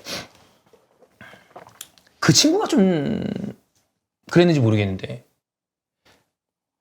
그 친구가 이제 이상하다는 게 아닙니다. 알파벳을 못 쓰더라고. 그걸 이제 공부를 하더라고요. 그래서 이제 우리는 그때 야 이거 해라 그런 얘기를 했는데 사실 조금 충격적이었어. 아 이게 운동만 하면 우리는 이게 당연하다고 생각을 했는데 아 이걸 모를 수도 근데 있겠구나. 그때는 이제 90년대인 거잖아요. 90년대 후반. 그때부터 운동했던 후반인 애들이지. 거죠. 그때는 좀 그랬을 수도 있고, 근데 요즘에는 그 정도는 없는 것 같아요. 요즘엔 아니겠지? 요즘은 좀 축구랑 시키죠. 다 같이 해요. 어. 그리고 학교 성적이 안 나오면 경기를 못 뛰어. 참여를 근데 못 하기 이게 때문에 난 이게 좀 맞다고 봐. 너무 지금 좋은 정책인 거예요. 왜냐하면 선수가 못 될 수도 있는 거 아니야. 그렇죠. 아 이거 당연한 거예요. 네. 제가 그 얘기 많이 했잖아요. 카이 하베르츠 레버쿠젠 시절 챔피언스리그 경기가 있는데 명단에서 제외가 된 거야. 왜 제외가 됐나 봤더니만 고등학교 시험이 있는 날이에요. 그럼 시험 보러 가야 된다. 시험 보러 가야 된다는 거예요. 근데 우리나라 지도자들 중에 그것 때문에 좀 선수들이 너무 운동에 집중을 못한다라고 얘기하는 분들도 있는 것 같긴 하던데. 아, 공부 때문에? 어. 그렇게 생각하는 사람도 있을 뭐 수 있죠. 예. 전업 선수로 나가는 친구들은 그걸 선택하게끔 해줘야 된다고는 하는데 저는 그래도 같이 해야 된다. 네, 같이 해야 근데 된다. 그 풋볼 A 친구들도 숙소 생활 하잖아요. 가끔 이제 슬기가 영상 같은 거 보내요. 그러면 식탁에서 지들끼리 공부해? 막 한 명이 좀 잘하나 봐. 막 영어를 막 이렇게 알려주고 있더라고. 그래서 귀엽잖아, 그냥. 그지. 귀엽지, 애들. 그래서 근데 공부를 하는 애는 해요. 근데 또 안 하는 애는 안 해요. 근데 그걸 강요하진 않아요. 선택이에요. 그리고 이제 제가 항상 얘기하는 건 좀 공부할 수 있는 어떤 좀 분위기나 아니면 공간을 좀 마련해주면 나중에는 좋을 것 같다는 생각도 하거든요. 자, 그럼 이 얘기에 물어서 공간이나 분위기라고 그랬잖아. 그럼 이랬을 때 그들을 모아놓는 게 좋아요? 아니면 일반 그냥 운동을 하지 않는 친구들이랑 지금 우리가 예전에 했었던 것처럼 석 뿌려놓는 게 좋아요? 와, 진짜 어려운 문제다. 그건 어렵다. 진짜 어렵다. 왜냐하면 모아놓은 대로 또 있지만 그러니까 또 일반 학생들이랑 어울리면서 느끼는 그런 것도 어떤 있을 건데 또. 사회성의 그렇죠. 증진도 있을 수 있거든요. 저는 거의 어울리는 게 없어서 저는 이름이 없었어요. 아, 축구부. 축구부라고 불렸고 야, 축구부! 네, 저 축구부 왔다. 축구부 왔다. 네, 김원일이 아니라. 네, 김원일이라는 걸 몰랐고 그렇구나. 축구부가 왔다고 하고 그리고 뭐 수학여행, 뭐 소풍, 네. 뭐 체육대회 네. 이런 걸 단 한 번도 해본 적 없어요. 근데 그러면 나도 가보고 싶다 이런 생각을 하셨었어요? 가보고 싶다고는 생각을 했지만 친구가 워낙 또 축구를 그때는 축구만 했어야 해야 되니까. 되는 그런 분위기가 있어서 네. 이제 풋볼의 2학년 친구들은 한 3개의 학교를 나눠서 다녀요. 근데 뭐 오늘 선생님이랑 에버랜드 가기로 했다고 해서 훈련 빠지기도 해요. 그런 건 다 빼줘요. 그래. 학교에서 에버랜드를 가야 되는데 가고 싶을 거 아니야, 솔직히 축구는. 그래. 그 순간에는. 그러면 가서 놀아라. 그날 그렇구나. 학창 중요한 시절의 경기 추억이 아니니까. 없어지는 거니까. 그지. 그래서 그런 건 갔다가 훈련은 와요. 근데 좀 늦게 오지. 뭐 그런 경우도 있고. 저는 심지어 대학 축제 때 그 숭실대 운동장에서 예, 예. 무대를 깔고 그 가수들 걸그룹이랑 다 왔어. 네. 근데 그 바로 웨이트장에 있었거든요. 네. 저희는 웨이트를 했습니다. 그 관중 스탠드를 학생들이 꽉 채웠는데 축제 때 근데 운동만 하고 있었다. 웨이트를 했어요. 그 정도로 이제 그때 걸그룹 누구 왔었나요? 모르겠습니다. 기억은 안 나는데 운동하시나요? 모르지. 운동하느라 알 수가 없었구나. 와꽉대는 소리만 들리고 뭐 주점 막 이렇게 해서 했는데 그때도 뭐 축구가 선수가 되려면 이거는 안 하고 웨이트를 해야 된다. 그런 지도자들의 그런 마인드가 있어서. 근데 이게 지금처럼 뭐 최저학력제 이런 것 때문에 공부를 시킨다고 하면 나는 일반 학생들이랑 똑같은 과목을 가르치는 것보다는 좀 실용적인 것들을 좀 더 알려주는 게 좋지 않나. 영어 필요할 것 같아. 왜냐면 축구하면서 영어는 나중에 예. 도움이 되니까 영어라든지 그러니까 축구 선수가 굳이 몰라도 되는 과목은 조금 덜어내도 되지 않을까? 조금은 약간의 변형을 주는 것도 나쁘지 않지 않을까? 또 그러면 모아놓는 게 좀 더 나을 수도 있잖아요. 근데 그 안에서도 할 애들은 하고 그죠? 안 할 애들은 안 하겠지. 해요. 요즘에도 그 제주에 있을 때도 그 클럽하우스에 그 고등학생들 있잖아요. 많이 초빙을 했어요. 그런 분들을. 그래서 따로 강의도 하고. 강의를 하고 그 학교가 또 대안학교 다니는 친구들이 많아서 수업을 막 일주일에 2번 정도 들어가는 친구들이 있거든요. 근데 그럴 때도 막 했는데 별로 그 도움은 안 되더라고요. 하는 친구들은 또 많이들 하고 네. 그러는데 저는 그냥 일반인들과 함께 공부를 해야 된다고 생각하는 사람이거든요. 섞여서 하는 게 네, 좋다. 왜냐면 이제 사회성의 문제가 있고 예. 또 하나는 저는 이 축구 선수가 자기가 축구 선수로서 활약할 수 있는 시간이 유한하잖아요. 한정적이죠. 한정적이잖아요. 그 다음에 인생이 또 있을 거 아니에요. 그런데 축구 선수 출신들이 사회생활에서 약간 사회성이 떨어지거나 그런 경우들이 인간관계에서 문제가 좀 있다 보니까 사기를 당하거나 이런 경우가 있을 수도 있잖아요. 차라리 그냥 일반인들과 함께 같이 공부하고 그러면서 사회성을 갖춰 나가는 것이 더 도움이 되지 않을까. 네. 나중을 위해서. 이거는 뭐가 맞다 이런 건 아닌 것 같아. 그리고 뭐 원일이처럼 프로 선수로 성공하고 완전 은퇴하는 성공한 경우도 케이스죠. 있지만 네. 정말 데뷔할 때는 야 얘는 대단하다 이런데 갑자기 뭐 큰 부상 와서 많죠. 갑자기 선수 생활 접을 수도 있는 거니까 그런 거 생각하면은 그냥 같이 공부를 하면서 그냥 일반 사람들처럼 네. 경험해 보는 게 나쁘지 않다 그런 생각이 들더라고요. 자, 그 다음 1군으로 올릴 유스를 어떻게 선별을 하느냐. 요것도 있는데, 당연히 기술 같은 거는 체크할 것이고, 중요하게 보는 게 이런 거래요. 행동 방식, 존경심, 그 다음에 지도자들의 이야기를 듣는 태도, 직업 윤리, 제 시간에 도착하는 거, 학교에서 행동 잘하는 거, 선생님 따르고 숙제 잘하는 거, 이런 게 안 되면 1군으로 올리는데 부적합하다고 평가를 하는 것 같아요. 그러니까 기본적인 우리 사회인으로 따지면 근태 안 되는 애들은 빠져라. 근데 저 이거 맞는 것 같습니다. 옛날에 바르셀로나 유스 시절에서 세리머니를 과하게 하면 징계를 내렸던 걸로 저는 기억하거든요. 유스 애들, 유스 선수들이 뭐 학부모들만 올 거 아니에요. 거기서 이제 굳이 세리머니를 해서 좀 선을 넘는 네. 좋아하는 건 어쩔 수 없지만 해서 그런 식으로 조금 절제력을 키워주는 것 같아요. 그쵸. 학생들에게. 네. 이게 결국은 축구가 11명이서 하는 팀 스포츠잖아요. 그리고 어떻게 보면 더 넓잖아요. 그죠? 벤치에 있는 멤버라든가 한 팀을 구성하는 인물들이 그들에 대한 존경심이 없으면 불협화음이 나오고 작은 불협화음이 결국은 큰 문제를 야기하는 요소가 될 수도 있잖아요. 그런 부분에 대해서 미리 사전에 차단하고자 노력하는 것이 아닌가 그런 생각이 듭니다. 그러니까 그 유스대에 가면 어떤 상황이 있냐면 물론 이제 철이 없는 애들이긴 하겠죠. 이제 골 넣고 네. 상대팀 학부모 쪽에서 일부러 세리머니를 하는 친구들도 있어요. 어린 아대 근데 말고는 막 대놓고 막 하진 않은데 굳이 거기 앞을 지나가면서 하는 애들인데 뭐 성망을 모르죠? 알고 있는지 모르고 있는지 모르는데 나는 이제 그런 거 이제 너무 승부욕이 과해서 선을 넘는 친구들이 있을 수 있죠. 안 되지. 그럴 때는 그런 실수 할 수 있어요. 저는 할 수 있다고 봐요. 근데 할 수 있는데 그럴 때 이제 지도자가 이 선수에 대해서 어떻게 얘기해 주느냐. 왜 이게 부적절한 것인지 해서는 안 된다. 맞아요. 그런 거에 대해서 조금 얘기를 해주면 나중에 프로 선수가 됐을 때 확실히 도움이 될 것 같다는 생각이 들어요. 그리고 바르셀로나 유스, 맨시티 유스 이런 팀들이 황금 세대가 딱 모였을 경우에는 패배를 받아들이는 법을 가르쳐줘요. 그러니까 이런 지금 우리가 얘기한 행동 방식, 존경심, 듣는 태도 이런 것들을 체크하는 이유가 승부욕이 다 강한 멤버들이 모여서 계속해서 무패를 가도를 달리고 있으면 그러다가 한 번 패배하면 심리적으로 무너지는 경우가 있어요. 어린 선수들이라서. 그 부분에 대해서 패배를 어떻게 받아들여야 되느냐. 그리고 이 패배를 받아들인 다음에 그 다음에도 컨디션을 어떻게 조절해야 되느냐. 이런 부분에 있어서 조금 전에 얘기한 어떻게 보면 굉장히 경직된 그런 모습 같아도 이런 것들이 필요하다는 거죠. 유스 때는 충분히 바뀔 수가 있어요. 왜냐면 저도 고등학교 3학년 때 전국대 결승전 KBS에서 중계하는데 강성주가 뛰었거든요, 뛰었어요. 상대편으로. 네. 제가 그냥 70분에 1대0으로 지고 있는데 백태클 그냥. 성주한테. 아니요, 성주 말고. 다른 사람한테 그냥. 그때 보냈어야지. 통태클로 그냥 들어가서 바로 다이렉트 레드에 나가면서 윗두리를 집어 던졌어요. 아유, 씨.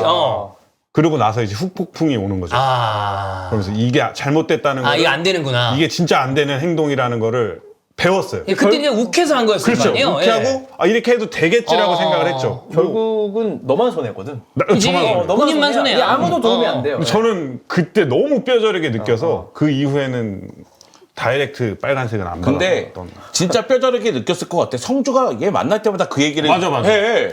그때 퇴장당했잖아요.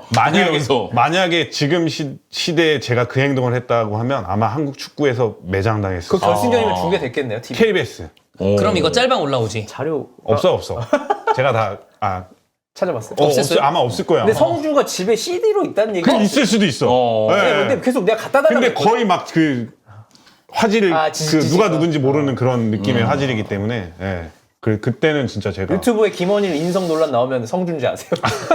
가지고 있던 거 풀어가지고. 따가지고 그래서 희미하게 나오는데 동그라미 쳐서 김원일 화살표 이렇게 돼 있고. 근데 그때는 정말 그래. 그 이후에 제가 뭐 그런 선 넘는 거를 근데 막 원일 지금 되게 착하고 순하잖아요. 근데 고3인데 알만한 나이 아니야 하는데 하잖아요. 그렇죠. 그러니까 예, 모르는 맞아요. 거예요. 어려. 네. 너무 어려. 네. 그래서 그런 거 여러분들 맞아요. 막 고등학생 새끼들 뭐 하는데 여러분 실제 고등학생 만나보면 저는 되게 생각보다 어리다는 생각을 해요. 물론 그 중에 우리가 사회면에서 보는 정말 구제불능에 가까운 중고등학생들도 있어요. 그런 건 아니잖아요. 근데 네. 운동장에서 축구를 하다가 백태클하고 이거 던졌다고 쟤는 영영 구제불능인 새끼야까지 할 거는 아니잖아. 그러면- 칼로 쑤신 게 아니잖아. 정정이 가능하잖아요. 네, 그런 건. 그러니까 형사 입건될 만한 이 일이 아니기 때문에 그 다음에는 유니폼 던진 적은 없어요? 프로 생활하면서 화나가지고. 없습니다. 이거 그런 거 아니야? 던지려고 이렇게 했다가 안 놓은 거 아니야? 아, 차! 이렇게. 하여튼 그렇습니다. 우리 K리그에 이 정도 시스템이 도입되기까지는 아직 좀 시간이 많이 필요하겠죠. 이게 사실 연속성이 감독도 파리 목숨이라고 그렇죠. 생각하니까 그러니까, 감독이 유스 선수까지 뭐 봐서 쟤를 같이 뽑자 뭐 이런 식은 사실 거의 없다고 봐야 되고 포메이션도 같이 쓰는 팀은 절대 왜냐면 성적이 중요하기 때문에 내 고등학교 감독인데 내가 내 맘대로 하고 싶지 프로 감독이 쓰는 포메이션을 그러니까 프로 감독의 새끼 코치가 고등학교 감독으로 있으면 이거는 뭔가 철학적으로 공유가 되는데 그런 경우는 없잖아요. 새끼 코치면 여기 프로에 가 있지 고등학교 와 있을 리가 없기 때문에 그래서 정말 고등학교 감독까지 팀으로 같이 오는 케이스면 나는 될 수 있다고 보는데 당분간 한 5년, 10년 사이에는 쉽지 않지 않다. 않을까. 예. 근데 가장 조금 비슷하게 가는 데는 클럽하우스를 같이 쓴다. 어. 그러면은 사실 조금 공유가 가능한 것 같아요. 왜냐면 훈련도 계속 보게 되고 바로 또 인원이 모자라면 고등학교에서 바로 부르고. 충원해서 쓰면 되니까. 그리고 2군 리그 같은 경우도 뭐 많이들 콜업돼서 가기 때문에 근데 이거 맨시티가 특별한 거지 안 한다고 맞아. 이상한 게 아니야.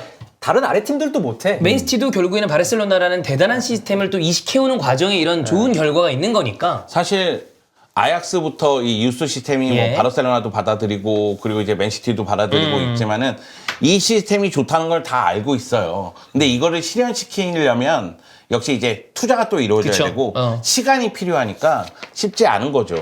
그렇습니다. 자, K리그는 이제 개막이 됐습니다. 그리고 미드필더들에 대한 주목도가 높은 이유는 우리가 항상 대표팀 기준으로 생각을 했을 때 가장 어렵게 그리고 빈자리가 언제나 좀 크게 보이는 곳이 기본적으로는 풀백, 사이드백이고 근데 이 사이드백은 전 세계적으로 좀 품귀 현상인 경우가 있으니까 그리고 수비형 미드필더 네. 우리가 얘기하는 3선 요런 선수들인 경우가 많은데 지금 꽤 많은 K리거들이 괜찮은 모습을 보여주는 선수들이 있어요. 이규성, 그다음에 이번에 지금 대전 이순민, 뭐 정호연, 고승범, 박진섭 이런 선수들이 있습니다. 요런 선수들 우리가 이제 생각을 하는데 김원일 대표가 생각했을 때 내가 같이 뛰어본 선수 중에 이 선수가 최고의 3선 자원이었다. 진짜 딱 수비형 미드필더. 한 명, 한 명 원톱. 황지수. 황지수. 황지소. 황지수. 황지수. 예, 왜냐하면은 학생 주임이에요. 교문에서 그냥 딱 잡아버려. 공격수들을. 그냥 예. 그러면 뒤에 있는 센터백 중에서 완전 땡큐네요. 할 게 없죠. 오. 저를 할 게 없게 만드는 수비형 미드필더가 가장 좋은 수비형 미드필더인데 또 한 명이랑 고민을 했어요. 신영민. 신영민도 저를 할 게 없게 만들어요. 굉장히 수비력이 좋기 때문에. 왜냐하면 헤딩까지 돼. 근데 한 가지 좀 저의 어떤 사람에 따라 좀 형민이를 좀 더 높게 평가할 수 있지만 형민이는 저한테 볼이 다시 오는 경우가 많았어. 그래서 난 싫었어. 수비는 엄청 좋은데. 수비는 지수형보다 낫지. 근데 공이 다시 와. 이따금씩 다시 와서 왜 계속 나를 다시 주냐. 너가 해라. 근데 황지수는 끊고 지수형은 본인이 나가니까. 본인이 나가니까 그래서 너무 편했다. 근데 진짜 황지수, 신영민 같은 근데 다 잘한다. 어떻게 보면 클래식 수비형 미드필더들이 진짜 없는 것 같긴 해요. 예. 사실 지금 우리가 아까 앞에서 언급했던 선수들도 클래식 수비형 미드필더의 느낌은 아니란 그렇지. 말이에요. 요즘은 완전 뒤에서 수비만 하는 수비형 미드필더 잘 없잖아요. 잘 없죠. 네. 그리고 팀이 원하는 게 또 다르니까. 그치. 그런 생각이 좀 들고 포항 출신들의 3선 미드필더들이 좋은 선수들이 너무 많았어. 그리고 그들은 볼도 잘 차지 않나요? 네. 좀?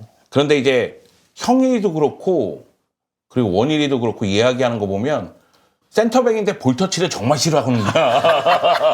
볼이 나한테 오는 걸 정말 싫어하는 거야. 형일이가 더 싫어요. 맞아. 10년 전 경기 봐봐. 근데 형일이 형이랑 나랑 쓰면 형일이 형이 풀어야 돼. 그 정도야. 그래서 원일이랑 같이 뛰기 하고 했어. 원일이는 제주 가서 공 많이 만졌어. 맞아. 근데 저는 밑에서 만지는 게 뭔가 불안했어요. 혹시 혹시 그 그럼 제주는 3백 쓰면서 약간 올라가서 그렇지 저는 올라가서만 만져. 약간 치우쳐져. 그렇지. 제가 잘리면 누군가 뒤에 이제 봐주고. 네, 봐주는 사람이 있기 때문에 네. 이게 수비형 미드필더가 어렵잖아요. 네. 특히나 요즘에는 뭐 어떤 포지션이든 간에 그 일만 하는 게 아니라 다방면으로 전술적인 이해도가 높다고 그러는데 그럼 그 중에서도 왜 우리는 항상 수비형 미드필더 기근에 시달리나? 그 어떻게 어떤 관점으로 보시나요? 왜 그럴까? 안 하려고 하는 건가요? 안 하려고 하는 것보다 뭔가 피지컬이 좋거나 예. 헤딩이 좋다. 그러면 공격수? 센터백 아니면 뒤로나 포워드. 앞으로? 네, 왜냐면 이 아마추어 때부터 가장 중요한 포지션은 이 센터백 막는 거 아니면 넣는 거. 골. 네, 그렇기 때문에 이 수비형 미드필더로 하기에는 뭔가 아깝지. 이 얘가 이 수비형 미드필더 포지션을 하기에는 네. 너무 아까운 거예요. 그래서 센터백 아니면 센터포드로 많이들 가니까 좀 아무래도 약간 그런 없지 경향이 있지 않나? 않을까. 네네. 형님 뭐라고 보세요? 저는 사실 수비형 미드필더가 개고생하면서 욕 쳐듣는 포지션이거든요. 맞아. 그러니까 고생은 고생대로 하고 욕은 욕대로 먹고. 물론 지금 축구 팬들의 그 눈높이가 굉장히 높아져서 수비형 미드필더가 잘하면 야 진짜 물건이다 최고다. 저 이번 대전 이순민 야, 예. 너무 잘하더라고요. 잘하더라, 이준민. 그런데 광주의 정모현, 네 이정효 감독이 이순민 빈자리 물어보니까 정모현 하는 거 못 보셨어요? 이렇게 얘기했잖아요. 너무 잘하는 그런 게 눈에 보이긴 하는데 다만 굳은 일 하면서 만약의 경우 패배를 당할 경우에는 욕은 욕대로 듣는 그러다 보니까 요 포지션보다는 조금 더 스포트라이트 받는 포지션에 좀 집중하는 거 아닌가. 선수들이나 아니면은 지도자들이나. 네. 저는 그 생각했어요. 항상 드는 생각 중에 하나가 정우영 생각이 많이 나요. 큰우 형? 큰우 형. 왜 그러냐면 정우영 선수 월드컵 때는 너무 잘했죠. 근데 어려운 자리니까 뛰다 보면 우리가 라이브 할 때 정말 온통 욕이란 욕은 다 먹습니다. 근데 저는 그런 경우를 제가 이제 아이디랑 닉네임을 잘 외웁니다. 정우영을 신랄하게 욕하던 사람. 근데 이제 정우영이 이제 없어요. 그러면 정우영이 그립다. 그 사람 똑같은 사람? 똑같은 사람. 그게 이제 이게 뭐 그 사람 뭐라 하자는 게 아니라 정우영도 고생이 많았겠구나. 그러니까 그거를 동시에 막 받는 거 아니에요. 근데 난자리가 또 커. 네. 그리고 요 포지션이 제가 생각할 때는 슬럼프가 빨리 와요. 그러니까 많이 뛰고 에너지를 너무 많이 소비하니까 나이가 들면 기동력이 떨어지는 건 분명한 사실이잖아요. 그죠. 그럼 기동력 떨어지면 저 못 뛴다 이런 얘기가 계속 나올 수밖에 없거든요. 제가 부스케츠 보면서 쌍욕했던 이유 중에 하나지 않습니까? 너무 떨어진다. 잘했던 선수인데. 화면상으로 봤을 때 센터백은 공이 왔어. 내가 공을 좀 못 차. 그럼 걷어내도 사실 감독은 뭐라고 할 수 있어? 사람들은 그래 걷어낼 수 있지. 잘 걷어냈다. 근데 수비형 미드필더 자리에 공이 왔는데 걷어내는 식으로 킥을 해봐. 욕 먹지. 생짜 소리 듣는 또 욕먹는단 말이야. 그러면 결국 수비형 미드필더는 잡아서 야, 연결 안 하냐? 막. 잡고 돌아서 연결을 해야 되니까 이게 공 잡는 시간이 센터백보다 2배 정도 길일 거란 말이에요. 그치. 그러면 실수가 나올 확률도 올라가고 여기서 뭐 기가 막히게 풀어나오는 월드클래스 선수들은 문제가 없겠지만 넌 왜? 뭐 로드리 이런 애들 넌 왜? 한 5번 잡으면 한두 번 실수할 수 있을 만한 캐릭터들은 이거는 진짜 무서워서 공 오지 마라. 근데 수비형 미드필더가 공 안 받기 시작하면 감독이 원하는 축구가 아예 적절하지. 안 되는 되는 거죠. 거지. 끝나지. 나는 그 수비형 미드필더 플레이 중에서 센터백이 여기서 볼을 수비형 미드필더에게 준 거야. 여기서. 그런데 이쪽에서 압박해 달려오면서. 근데 얘가 얘한테 다시 백패스하는 경우가 있거든요. 그게 이제 방금 얘기하신 신영민한테. 이게 백패스하면 얘는 달려오는 속도가 있으니까 여기서 더 빠르게 압박이 와, 된단 말이에요. 그러잖아요. 이건 너무 체기 회피성 백패스 아닌가. 그런 생각이 들어서 그런 플레이하는 선수를 정말 싫어하거든요. 그러니까 원래 이제 패스를 해서 잡은 선수가 실수하면 이 선수만 욕하잖아요. 그치. 근데 자세히 다시 보잖아요. 그러면 준 선수가 그렇지. 그냥 야 난 모르겠고 그 패스가 되게 많아요. 약간 무책임이야. 이번에 아시안컵 보면서도 어? 전 되게 많이 느껴요. 누구 한 명이 아니라 그냥 내가 욕먹기 싫으니까 여기서 그냥 술이 붙어있는데 봤어. 여기서 주면 뭐가 생기겠구나 했는데 내가 지금 당장 쫄리니까 그냥 주는 거야. 그럼 그 선수가 잡고 하다가 뺏겨서 허겁지겁 쫓아가면 이제 그 선수가 욕을 99.9% 먹고. 현장용으로 죽어라 패스. 그래서 박주호가 결 끝난 다음에 왜 패스를 저렇게 주면 안 되는데. 저거는 사실 준 선수가 잘못한 건데 그렇지. 비주얼상으로는 받은 선수가 그래. 잘못한 걸로 나오니까 계속. 그러니까 폭탄 돌리기거든. 맞아, 폭탄 돌리기야. 근데 제가 아까 전에 얘기한 부분도 얘가 원터치로서 측면 쪽으로 주면 돼요. 그러니까 얘는 볼을 잡기 전까지 시야가 확보가 돼 있단 말이야. 그러니까 내가 그 수비형 미드필더에게 압박이 들어오니까 여기서 상대 문전 쪽으로 돌아서서 얘를 탈압박해서 앞으로 전진해 이걸 원하는 게 아니라 그냥 시야가 확보되어 있는 상태에서 조금 더 덜 위험한 선수에게 패스하면 되는데 그냥 이거 위험한데 그냥 이렇게 내주면 바로 그쪽으로 압박이 들어가니까 그럼 이쪽은 더 실수할 수밖에 없거든요. 그런 플레이를 하는 게 굉장히 좀 짜증나고 화가 그게 나는데 이제 팀 케미가 엄청 망가지는 게 그쵸. 어쨌든 내가 실수한 거 맞아. 근데 너가 나한테 안 줬으면 되는 건데 근데 그치. 또 책임을 끝나고 물으면 이것도 싸움으로 번질 수 있잖아요, 사실. 그러니까 이거를 선수들 또 그냥 그래 내가 잘못했지 하면서 이제 그때부터는 자신감 뚝 떨어지면서 떨어지네. 오지 마라. 멘탈도 안 더 나와. 안 왔으면 좋겠다. 그리고 공 잡으려고 하면 그 수비수 뒤로 숨는다? 일부러 딱 애매하잖아. 그러면 그냥 아예 못 받는 대로 그냥 가버려. 그리고 가장 많이 하는 게 그거잖아요. 센터백이 수비형 미드필더한테 보여줬는데 줬어. 얘가 나한테 다시 줄 것 같으면 가르쳐줘요. 야 측면에 비어 있어. 다이어. 야 쟤한테 줘 이렇게 가르치는데 다시 오면 그런 다음에 이제 상황 끝나고 나서는 이제 그 친구한테 쌍욕을 서로 받는 싸우고. 거죠. 저도 그거 많이 했어요. 주고 저기. 저기다 줘. 나한테 아니고 주고 원래 이렇게 좀 쳐줘줘야 되는데 예. 센터백이 공간을 좀 만들어줘야 되는데 주고 저기. 저기 형일이 형 있어 형일이 형 이런 거지. 신강은 절로 주라고. 이게 진짜 어려워요. 왜냐면 또 주는 선수 입장도 나도 죽겠으니까 어쨌든 주는 건데 그래서 이게 잘 돌아가는 팀은 그런 문제가 안 나오죠. 근데 저는 아까 그 정우 형 얘기했잖아요. 가장 저는 높은 클래스의 수비형 미드필더라고 생각을 해요. 왜냐하면 수비형 미드필더는 티가 안 날 수가 있어요. 왜냐면 공 안 받으면 되니까 그죠? 숨어 있으면 돼요. 맞아. 근데 정우 형은 받고 그게 심지어 전방으로 계속 주죠. 나가니까 그 부분에서는 정말 없는 것 같아요. 예전에 이거만큼 욕먹었던 선수가 한국영. 한국형. 한국영 진짜 볼 잘 차잖아요. 근데 욕 많이 먹었어. 근데 안 받으면 욕을 안 먹어요. 그러니까. 안 받으면 욕을 맞아. 안 먹어요. 예. 그래서 한국형 보잖아요. 그럼 그냥 바로 기성용 줘요. 왜 그게 제일 쉽거든. 그렇지. 그게 맞는 걸 수도 있죠. 네. 그땐 투볼란치였으니까 우리나라가. 맞아. 그 예전에 넘버 10의 시대. 90년대 말 2000년대 초반에는 지금 생각해보면 넘버 10의 시대였던 게 이 지금 같은 압박 전술이 많지 않았죠. 그쵸. 근데 그럴 때는 그러면 아무래도 뒤쪽에 있는 6번들도 비교적 좀 편하지 않았을까? 지금에 비해선. 그쵸. 압박을 안 하면 수비형 미드필더 그냥 잡아도 아무도 안 올걸요? 지금도 가끔 이제 체급차 많이 나는 내려앉은 보면 팀들. 진짜 많이 내려앉으면 수비형 미드필더는 잡고 그냥 보고 잡고 공 괜히 만지작 해도 아무도 안 와. 그래. 그런 경기도 있긴 해요. 요즘. 예전에 그래서 델라페냐 같은 선수들 있잖아요.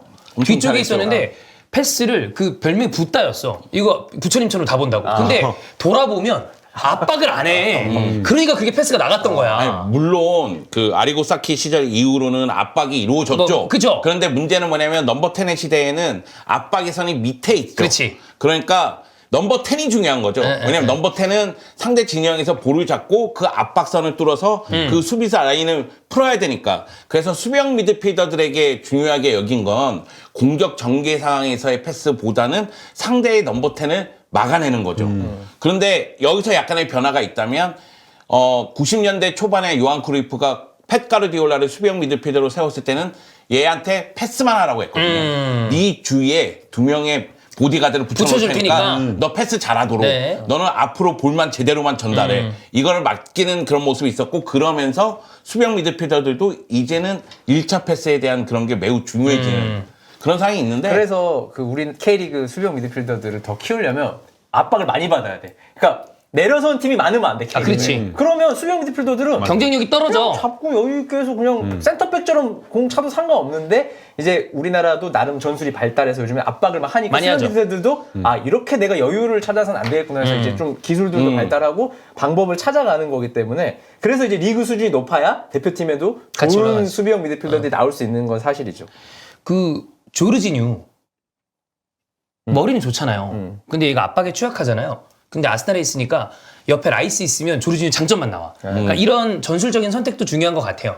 그럼 우리 지금 아까 얘기했던 요런 지금 K리그의 3선 미드필더라고 볼 수 있는 선수 중에 누가 지금 가장 좀 눈에 띈다라고 보시나요? 저는 이제 대표팀 기량으로 봤을 때는 박진섭이 되게 나왔을 때 거의 실수도 없고 없죠. 그러니까 진짜 실수가 없어요. 그리고 이 선수 멀티잖아. 센터백 가능하고. 센터백도 가능하고. 그래서 유리그 기준으로는 공격도 돼. 저는 당분간은 박진섭은 대표팀에 그냥 올라갈 수 바로 있다, 충분히. 받고 어떻게 쓰이든 완전 저는 좋은 카드라고 생각돼요. 이순민은 사실 대표팀 지금 그 데이터가 좀 부족하기 때문에 예. 조금 더 대표팀에 뽑히겠지만 어. 이제 경기에 좀 나와서 어떤 롤로 이제 뭐 새로운 감독이 오면 쓰일지 이거를 좀 고민해봐야 되는데 어쨌든 이순민, 박진섭이 가장 좀 위에 있다. 유력한데 이들 또 나이가 어린 선수가 이제 아니라는 거예요. 그치. 이순민 94, 예. 박진섭 95죠? 95, 95 야. 95면 28, 29. 나이 꽉 찼지. 예. 어. 그래서 조금 아쉽긴 하죠. 네. 20살 초중반부터 뛰었다면 이 선수의 경험치가 확 쌓였을 텐데 조금 이제 늦게 발탁이 되면서. 근데 있는 게 어디야, 솔직히. 많이 없었는데, 그동안에. 나이로 따지면 정호연이 되게 좋죠. 네. 어. 근데 저는 이순민 선수 플레이하는 거 봤을 때 아 진짜 영리하구나 그 생각이 많이 들어서 이순민 선수에게는 대표팀에서 기회가 좀 많았으면 하는 바람이 있어요. 많이 뛰면서도 영리하게 움직여요. 그러니까 그런 거 있잖아요. 이순민이 11명이 뛰는 건 아니잖아요. 그죠. 필드 곳곳을 누비빈다고 얘기하지만은 한 곳에 있으면 다른 곳은 다른 선수가 메워줘야 되잖아요. 그런데 압박하고 나서의 움직임과 상대의 흐름을 너무나 잘 파악하더라고요. 그래서 상대의 공격 루트 쪽으로 재빠르게 움직이면서 다시 한번 끌어내는 수비가 굉장히 눈에 들어와서 이순민 선수에게 기회가 좀 많이 갔으면 좋겠고 정호연도 마찬가지긴 합니다. 정호연도 잘하긴 잘하죠. 잘하죠. 정호는 난 조금 더 전진성 나도 있게 좀 더. 써도 나쁘지 않다고 생각해서 약간 정확하게 비교하긴 그런데 백승호도 저는 앞이면 앞일수록 좋다고 보이거든요. 근데 그런 느낌처럼 그러니까 백승호 선수는 뭐라고 할까? 제가 요즘에 버밍엄 경기 해설하면서 느끼는 건데 약간 애매한 부분들이 있어요. 그러니까 백승호 선수를 밑에 쓰는 이유를 알겠어요. 근데 밑에 썼을 때 패스가 예술이야. 그러니까 1차적인 패스를 통해서 공격을 전개할 때 백승호 선수만큼 잘 연결해주는 선수가 거의 뭐 버밍엄에 없기 때문에 밑에 세우는 이유는 알겠다. 네, 밑에 세우는 거죠. 그래서 그래서 우리나라가 월드컵 기준으로 봤을 때는 수비형 미드필더가 볼 뿌리는 것도 있지만 어쨌든 수비력에 그치. 대한 것도 무시할 수 없단 말이야. 백포 위에 앞에 보호가 되게 중요한데 그래서 백승호는 거기 좀 안 맞잖아. 나는 투볼란치를 그러니까 감독이 지금 좀 레귤러하게 가야 우리나라 축구가 투볼란치인지 그죠. 4-1-4-1인지 뭐 3을 어떻게 쓸지 이게 되게 중요한데 그래서 백승호 선수는 원볼란치일 때는 그 위치에서 뛰면 안 되고 안 된다. 투볼란치일 때는 는 괜찮다. 괜찮은 거죠. 그래서 버밍엄도 4-2-3-1 투볼란치 쓰거든요. 그죠. 근데 백승호 선수 최근 버밍엄에서 뛰는 거 봤을 때는 의욕적으로 뛰고 있기 때문에 수비도 적극적으로 가담하는 모습이 계속해서 나오고 있기 때문에 좀 지켜볼 필요성이 있는 선수다. 여전히 버밍엄 내에서도 가장 킥을 잘하는 잘하니까. 선수입니다. 우리나라 수비형 미드필더, 중앙 미드필더 없진 않아. 근데 이제 조합이 지금 정우영으로 한 4, 5년 쭉 오래 가다가 갔죠. 이제 그 이후에 약간 중구난방으로 쓰이면서 이제 정착을 못 하고 있는데 어쨌든 저 원두재도 김천에서 네. 전역하고 봐야죠 또. 결국에 중요한 건 정식 감독이 제대로 된 사람이 선임이 됐을 경우에 어떤 시스템을 퍼스트로 갈 건가. 그쵸. 그게 좀 중요하다. 포메이션이 되게 중요한 예. 것 같아요. 대표팀하고 한국 선수를 떠나서 K리그의 오베르단이라든가 오베르단. 그리고 이번에 이탈로 뛰는 거 보니까 재밌게 했던데요. 네, 그 위치에서의 경쟁력이 네. 굉장히 좋은 팀들이 늘어났기 때문에 중원 싸움이 굉장히 재미나게 전개될 것 같아요. 한동안 브라질 수비형 미드필더 많이 없었는데 우리나라에 그렇죠. 한동안 예전에 좀 있다가 한동안 없다가 다시 들어와서 그러니까 오베르단이 성공하면서 이번에 제주가 이탈로 그리고 울산이 마테우스인가? 마테우스. 누구 한 명 데리고 왔어요. 네. 하여튼 그렇습니다. 네, 미드필더는 뭐 언제나 좀 그 인원은 있으나 결국에는 누가 조합. 감독을 잡고 어떻게 조합으로 어떤 시스템으로 쓸 것인가 이게 중요하니까 그거를 봐야 될 것 같고 그다음에 요 얘기 하나 추가로 하겠습니다. 뭐 아직 이번 시즌은 한 라운드밖에 치르지 않았는데 전체적으로 축구를 보는 팬들의 어떤 그 수준이 굉장히 좀 딥해졌죠. 저는 그래서 약간 그 느낌도 있어요. 오히려 축구의 본고장을 유럽이라고 칩시다. 유럽보다 더 딥하게 보는 것 같아. 어떤 측면에선. 그러니까 그들은 연고주의에 입각한 맹목적인 응원을 하는 케이스가 많잖아요. 네. 그러다 보니까 이기면 돼. 대를 이은 약간 그거. 가업이야. 그래서 파비앙이랑 알베랑 얘기를 해보면 그 얘기를 많이 해요. 유럽 축구 팬들은 두 가지 종류가 있다. 하나는 대한민국 팬들처럼 딥하게 축구를 전술적으로 다른 팀들 거 다 보는 사람. 하나는 그냥 내 것만. 본인들처럼 파비앙도 알베도 본인들처럼이라고 얘기했어요. 지루하거나 필요 없어. 우리 것만 보는데 이기면 끝이야. 뭐 못하거나 잘하거나 이기면 그냥 끝. 근데 유럽에는 후자처럼 생각하는 팬들이 꽤 많은 것 같은데 우리는 느낌상 우리가 이 일을 하고 매니악한 컨텐츠를 제작하다 보니까 그런지 모르겠는데 훨씬 더 재미와 전술을 좀 많이 추구하는 것도 있는 것 같다. 예, 그런 것도 있지 않나라고 생각이 들거든요. 약간 느끼시기에 그 K리그 팬들의 어떤 전술적인 시선이 좀 높아졌다는 생각을 해보신 적 있나요? 예전에 안 그랬던 분들 많잖아요. 예전에는 사실 경기장에서 뭔가 앞으로 가야 되는데 뒤로 갔을 때 뭐 야유가 나온다든지 막 예. 팬들이 막 뭐 웅성웅성대다든지 그런 경우가 많이 없었는데 요즘에는 또 경기장 가보면 뭐 스로링을 늦게 한다든지 아니면은 뭐 앞으로 가야 되는데 뒤로 가는 타이밍에 나오면 관중들이 막 뭐라고 하더라고요. 이렇게 네. 하죠. 그런 자체가 이제 축구에 좀 눈이 떠져 있고 전술적으로 좀 이해도가 높으신 분들이 경기장에 오는 게 아닌가 생각을 하고 있어요. 그리고 약간 그것도 있는 것 같아. 이거는 제가 라이브 할 때 자주 하는 얘기인데 외부로 축구를 보다 보면 뉴미디어를 많이 보잖아.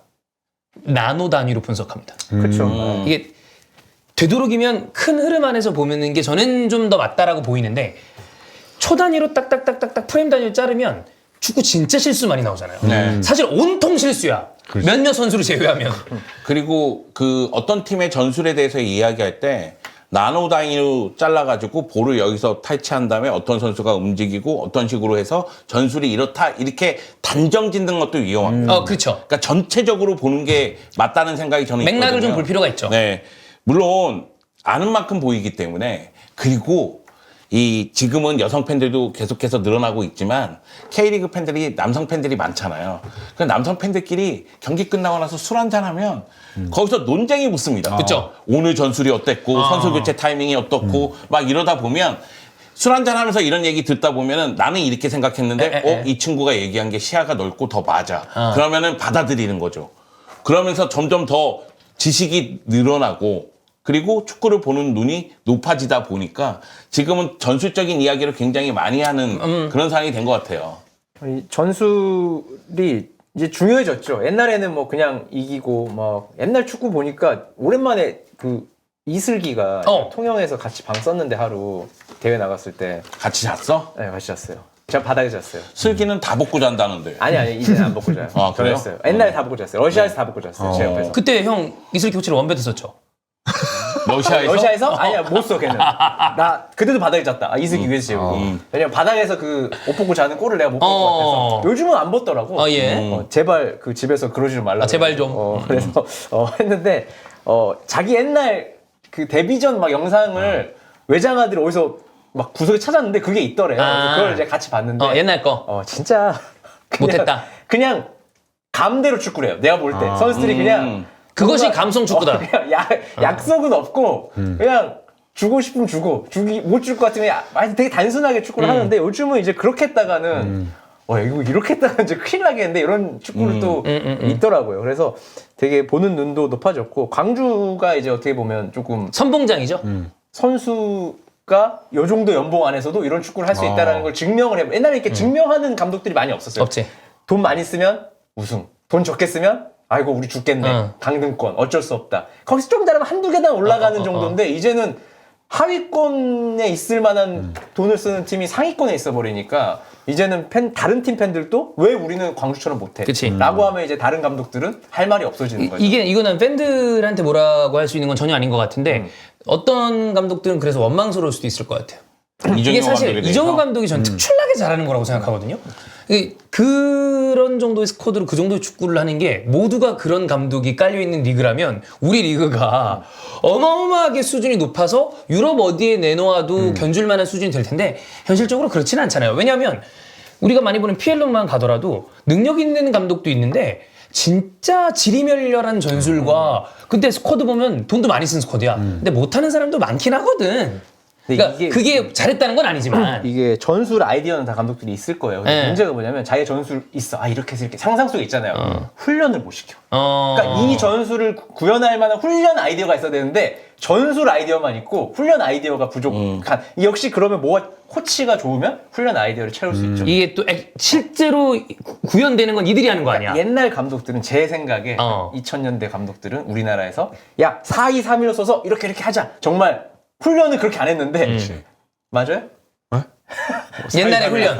옛날 4-2-3-1로 써서 이렇게 말로 하고 훈련은 그거를 구현할 만한 퀄리티 훈련이 안 나오는 팀도 많았잖아요. 옛날에는 훈련을 이렇게 했어요. 1번부터 7번까지 정해줘. 그냥 패턴 플레이 훈련을 굉장히 많이 했어요. 뭐 상대랑 상관없이 그냥 뭐 오른쪽 사이드백 주고 사이드백이 뭐 한 번에 안쪽으로 돌려치면 거기서 원투 받고 크로스 골. 근데 1번. 상대는 고려 안 하고. 상대는 고려 안 하고. 근데 아직도 이렇게 하는 경우 많아요. 그래서 감독이 1번, 2번 이렇게 외치는 거예요. 1번부터 뭐 7번까지 이렇게. 그럼 이제 그거를 외우다시피 딱 하고 그 그렇죠. 패턴대로. 근데 상대가 이걸 딱 막으면 그렇죠. 근데 사실 저도 경기를 하면서 안 돼. 이 팀한테 안 되는데 뭔가 전술 변화가 들어갔으면 좋겠는데 저도 뛰니까 저는 몰라. 근데 변화가 들어온 적이 거의 없었고. 그렇죠. 그러니까 훈련을 계속 바꿔가야 돼. 왜냐면 상대가 뭐 포백이야. 야, 내일은 4-4-2로 상대가 나오니까 이렇게 해서 오늘은 이렇게 하다가 살짝 바꿔서 이유를 설명해줘야 돼. 왜 이렇게 해야 되는지. 근데 맨날 자기 생각만 해서 자기 훈련만 하면 이게 똑같은 축구밖에 못 한다는 거예요. 상대가 바뀌는데. 그래서 요즘은 맞춤 훈련도 많이 해야 되고 하나 딱 바꾸잖아. 그죠. 그게 이제 감독의 능력이 역량이죠. 있는데 또 훈련장에서 그걸 구현해야 되기 때문에 어떻게 콘을 넣고 어떻게 움직여야 되고 또 그렇다고 그 사이 그것도 생각해. 맨날 삑 불어가지고 야 거기서 이렇게 선수들이 제일 싫어. 몸 다 굳지. 다 세워놓잖아. 그럼 10분간 얘기 듣고 있는 거야. 그럼 이게 또 그 올라왔던 것도 더 쉽고. 들리지도 않는데.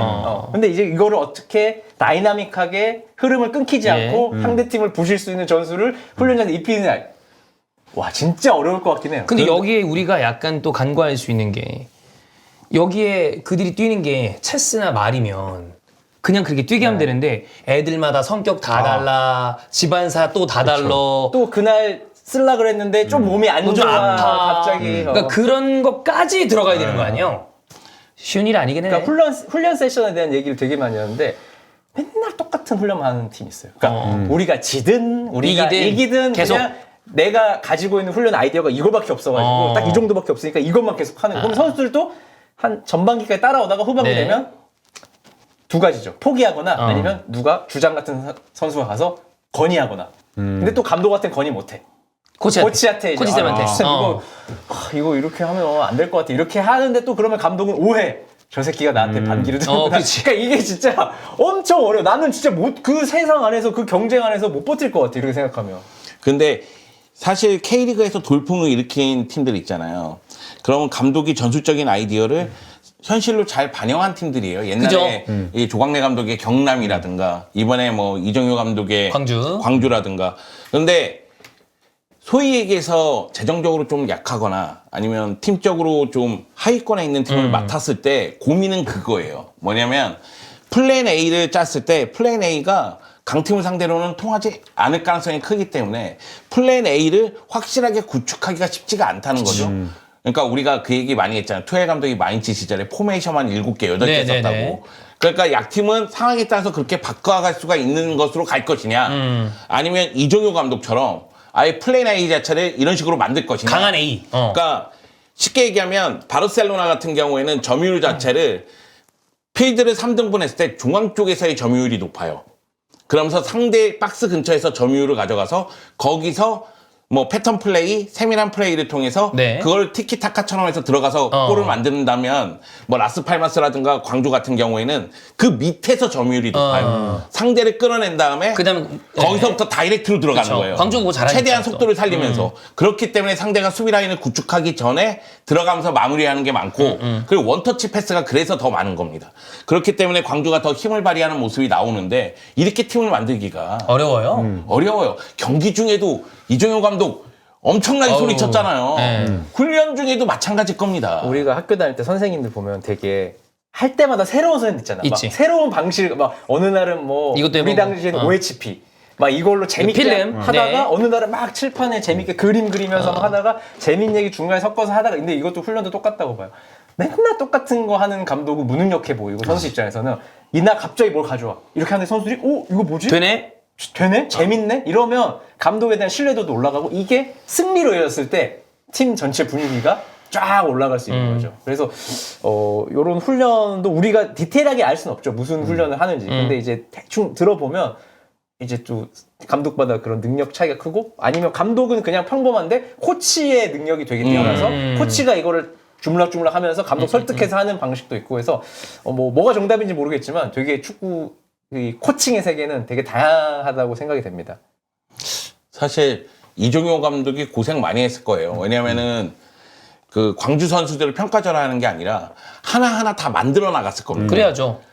왜냐면 디테일하게. 선수 풀이 제한적이니까 예. 결국 재정적인 원인 때문에 디테일하게 하나하나 다 잡아 나갔을 거예요. 예전에 지네딘 지단 감독이 챔피언스리그 결승전에서 전반전의 경기력이 안 좋아서 라커룸에서 후반전 시작하기 전에 그 연설. 연설하는 게 있어요. 그런데 그 연설하는 내용을 보면 누구를 어디로 옮겨서 네가 뭘 하고 이런 게 아니라 양쪽 측면의 속도가 빠르니까 이거 잡아줘야 돼. 이거 잊지 마. 뭐 이런 식이에요. 그러니까 큰 틀을 얘기해 놓으면 거기서 선수들이 훈련이 되어 있든 안 되어 있든 그걸 해냈기 때문에 우승을 한 거거든요. 그런데 이제 광주 같은 경우에는 지금은 아마 그 수준까지 올라갔을 거예요. 처음에는 하나하나 잡기가 어렵겠죠. 굉장히 어려웠을 거예요. 이거 저기 채팅창에서 이종효 겁나 빠네라고 하는데 저는 이종효 얘기 하지 않았어요. 내가 했어요. 그렇죠. 네. 아니 왜냐면 제가 빨았습니다. 이거는 축구 얘기하는 거예요. 모든 팀 해외 네. 축구도 똑같고 다, 다 똑같은 얘기를 하는 거기 때문에 훈련을 이렇게 해야 되고 하는 거고 뭐 광주를 비유로 잠깐 든 거지 네. 광주가 꼭 그렇다는 건 아닙니다. 아니 근데 이 얘기도 드리고 싶어요. 저는 뭐든지 성공 여부는 현재 내리는 거예요. 네.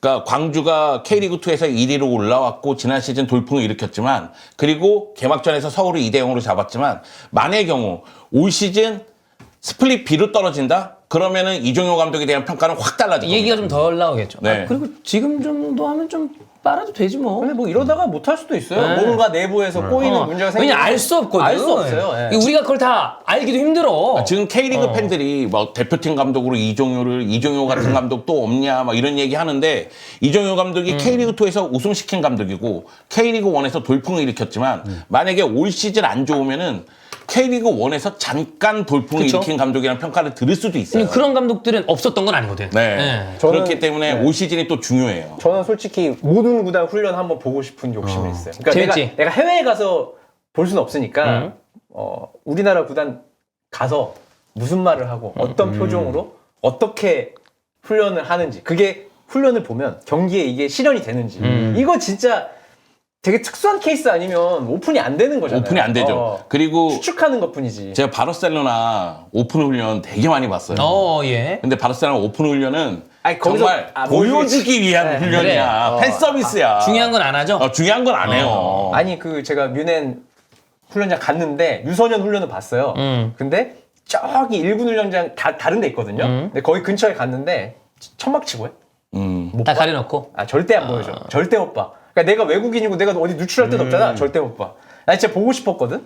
잠깐이라도. 그렇겠지. 근데 아마 보여줘도 런닝하는 것만 보여주고. 런닝하고 이제 그 삼각대형 맞추면서 볼 빼앗고 그런 거. 볼 뭐 이렇게 하는 거. 네. 근데 이거는 이제 뭐 선수들한테 물어볼 수밖에 없는데 선수들도 그 훈련을 느끼는 체감이 다 달라가지고 객관적이진 않아요. 다 누구에게는 잘 맞는데 누구한테는 별로라고 생각할 수도 있는 왜냐하면 걸 이 거 아니야. 선수가 지금 내가 기회를 못 받고 있다 생각하면 아, 훈련이 그럼 싫지, 싫거든. 다. 그렇지. 그럼 나쁘게만 한단 말이야. 그럼. 근데 이 훈련이 좋을 수도 있단 말이야. 그래서 이거를 객관적으로 판단하기엔 정말 어렵다라고 생각이 되고. 이제 바르셀로나 그 예전에 깜누 옆에 훈련장이 조그맣게 있었는데 그 거기서 오픈 훈련을 좀 해줘요. 팬들을 위한 서비스로.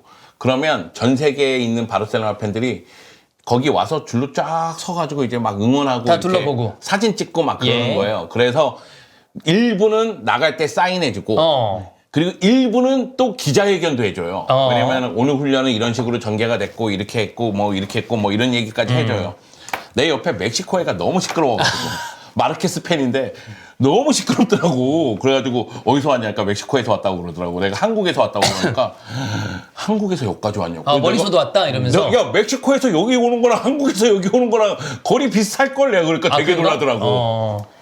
가끔 이제 해외 연수를 혼자 가면 그건 훈련을 못 보고 협회 통해서 뭔가 우수 그치. 지도자 뭐 이런 게 코스로 해서 가는 거? 코스로 가면 오픈을 해줘요. 일부 클럽들이. 근데 그것도 모르지. 얘가 야 누가 보니까 오늘 그래, 그냥 어디까지 오픈할지 모르지 뭐. 적당히 하자라고 했을 수도 있고 아니면 안 중요한 날 부르겠지. 예를 들어서 주말 경기면 화요일 훈련에 부르면 볼 게 없어.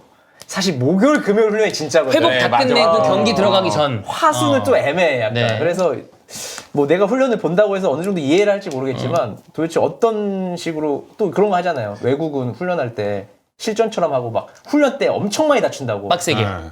우리나라는 이제 형 동생 문화가 있으니까 태클 거면 뭐 하냐 너? 내일 경기인데 뭐 하냐? 죄송합니다. 이렇게 되는데 외국은 그냥 다 경쟁이니까 그런 거 없단 말이야. 그런데 만약의 경우 훈련 보고 싶으면 일주일을 따라다니면서 봐야지. 다 그치. 회복 그렇지. 세션 보고 회복할 전술 때도 세션도 많이 보고 없으니까. 불가능하다는 겁니다. 보는 건. 만약에 K리그 지도자가 됐다. 네. 그러면 어떤 부분에 가장 치중할 것 같으신가요?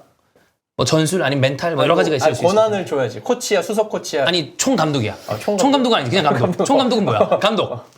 저는 코치를 똑똑한 사람 쓰겠습니다. 케어랑. 좋은 스텝을 잘. 요것도 네. 능력이야. 그래 왜냐면 근데 이거 진짜 능력이야. 감독 중에 나보다 똑똑한 코치 못 보는 감독도 있단 있어. 말이야. 그런 사람이 있어요. 너만 잘났냐? 이런 식으로. 그래서 막 나중에 1년 뒤에 갑자기 헤어지잖아? 그러면 뭐 진짜 무능력해서 나갈 수도 있지만 그치. 너무 다 해서 나갈 수도 근데 있어요. 제가 은퇴라고 느끼는 거는 선수들이 와야 되는 것보다 코치들이 먼저 깨지는 경우가 많아요. 코치들끼리 코치랑 감독이 사단이 깨지는 경우가 많기 그렇구나. 때문에 그게 먼저 조짐이 깨지고 네, 그리고 나가리 되는 그리고 나서 선수들도 깨지는. 근데 처음에 나도 시작할 때는 이렇게 가다가 결국에는 뭐 의견이 안 맞다든지 아니면 코치가 뭘 냈어. 네. 전술을 변화를 냈는데 이게 안 된 거야.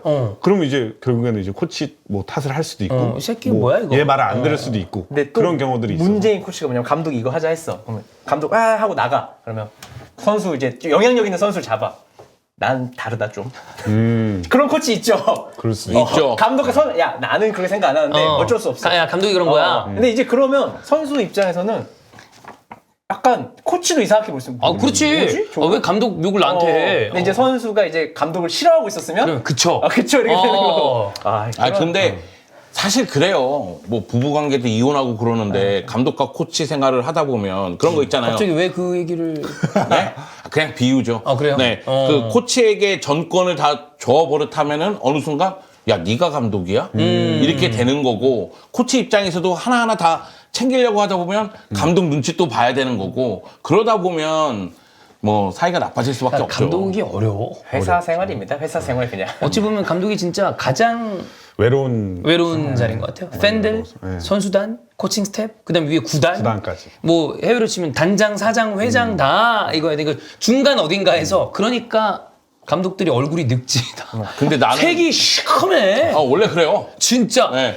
한 6개월 뒤에 가보면 감독님 얼굴이 왜 이래요? 그러면 그래요? 이랬는데 얼굴 색이 진짜 하였던 분이 시커멓게 변했어. 그 최진철 감독이 포항 감독 시절에 네. 자기 인생에서 하루에 가장 담배를 많이 피던 시절이에요. 지금 엄청 행복하게 골대녀 하고 계시잖아요. 네. 그게 행복이야. 그러니까 포항 감독 시절에 스트레스가 성적도 안 나왔으니까 스트레스가 엄청 심해서 그땐 저도 담배 피고 그랬어? 싶었다고? 비웃었는데, 저도 담배 피고 싶어요. 맞다, 피지 그랬니? 저도 담배 피고 싶어요. 근데 감독들의 수명이 거기다가 저는 그런 생각도 좀 들어요. 퍼거슨 감독은 코치를 정말 잘 둔 감독. 그랬다면서요? 그러니까 퍼거슨은 총괄 관리자고 전술적인 부분은 이제 코치들이 그치. 전술적인 부분을 많이 짰다고 해요. 그래서 현대 축구에 그 오랜 시간 동안 감독을 했음에도 불구하고 그때 맞는 전술들을 잘 반영을 했다고 하는데 뮬레스틴? 아니 그런데 여러 코치들이 있었지. 코치 호주 대표팀 코치 어. 바로 앞에서 봤어요. 저한테 소원 들어줬어요. 훈련장 갔는데. 그래서 나는 그 감독보다 코치, 저 맨유 전 코치잖아 하고 있었는데. 아니 케이로스도 그렇고 맞아. 그렇게 있었는데 사실 퍼거슨 정도 되는 이미지니까 그게 가능한 거고 사실 K리그 감독 중에서 감독 그 생활이 수명이 길지 않기 때문에 그렇게 막 코치를 바꿔가면서 뭘 하기가 어렵죠. 쉽지 않죠. 그렇습니다. 네. 저희가 아무 예도 들지 않았는데 채팅창에서 알아서 다양한 예시를 들면서 뭔가 하는데 저희는 뭐 동의한 바는 없습니다. 네, 뭐 이런 사람이 있고 저런 사람이 있는 거니까. 근데 중요한 건 K리그 팬들의 축구 보는 어떤 그 수준이 굉장히 올라가고 있기 때문에 이제 근데 이런 시선이 나쁘다기보다 이렇다 보면 저는 그렇죠. 지도자들의 수준이 따라올 많이 거라 봅니다. 준비해서. 점점. 네. 왜냐면 그런 감독들만 각광받고 아닌 감독들은 또 그러니까 만약에 스타일이 여러 가지라면 또 나름대로 결과도 내고 그렇겠지만 능력 없는데 그냥 앉아있는 분들이 많지는 않겠으나 그런 분들이 이제는 점점 설 자리를 잃는 거죠. 그렇죠. 자, 그러면 오늘 히든포 여기서 마무리하고요. 내일 17시에 그리고 좀 이따 19시에 전북 울산 ACL도 들어가도록 하겠습니다. 고맙습니다. 감사합니다.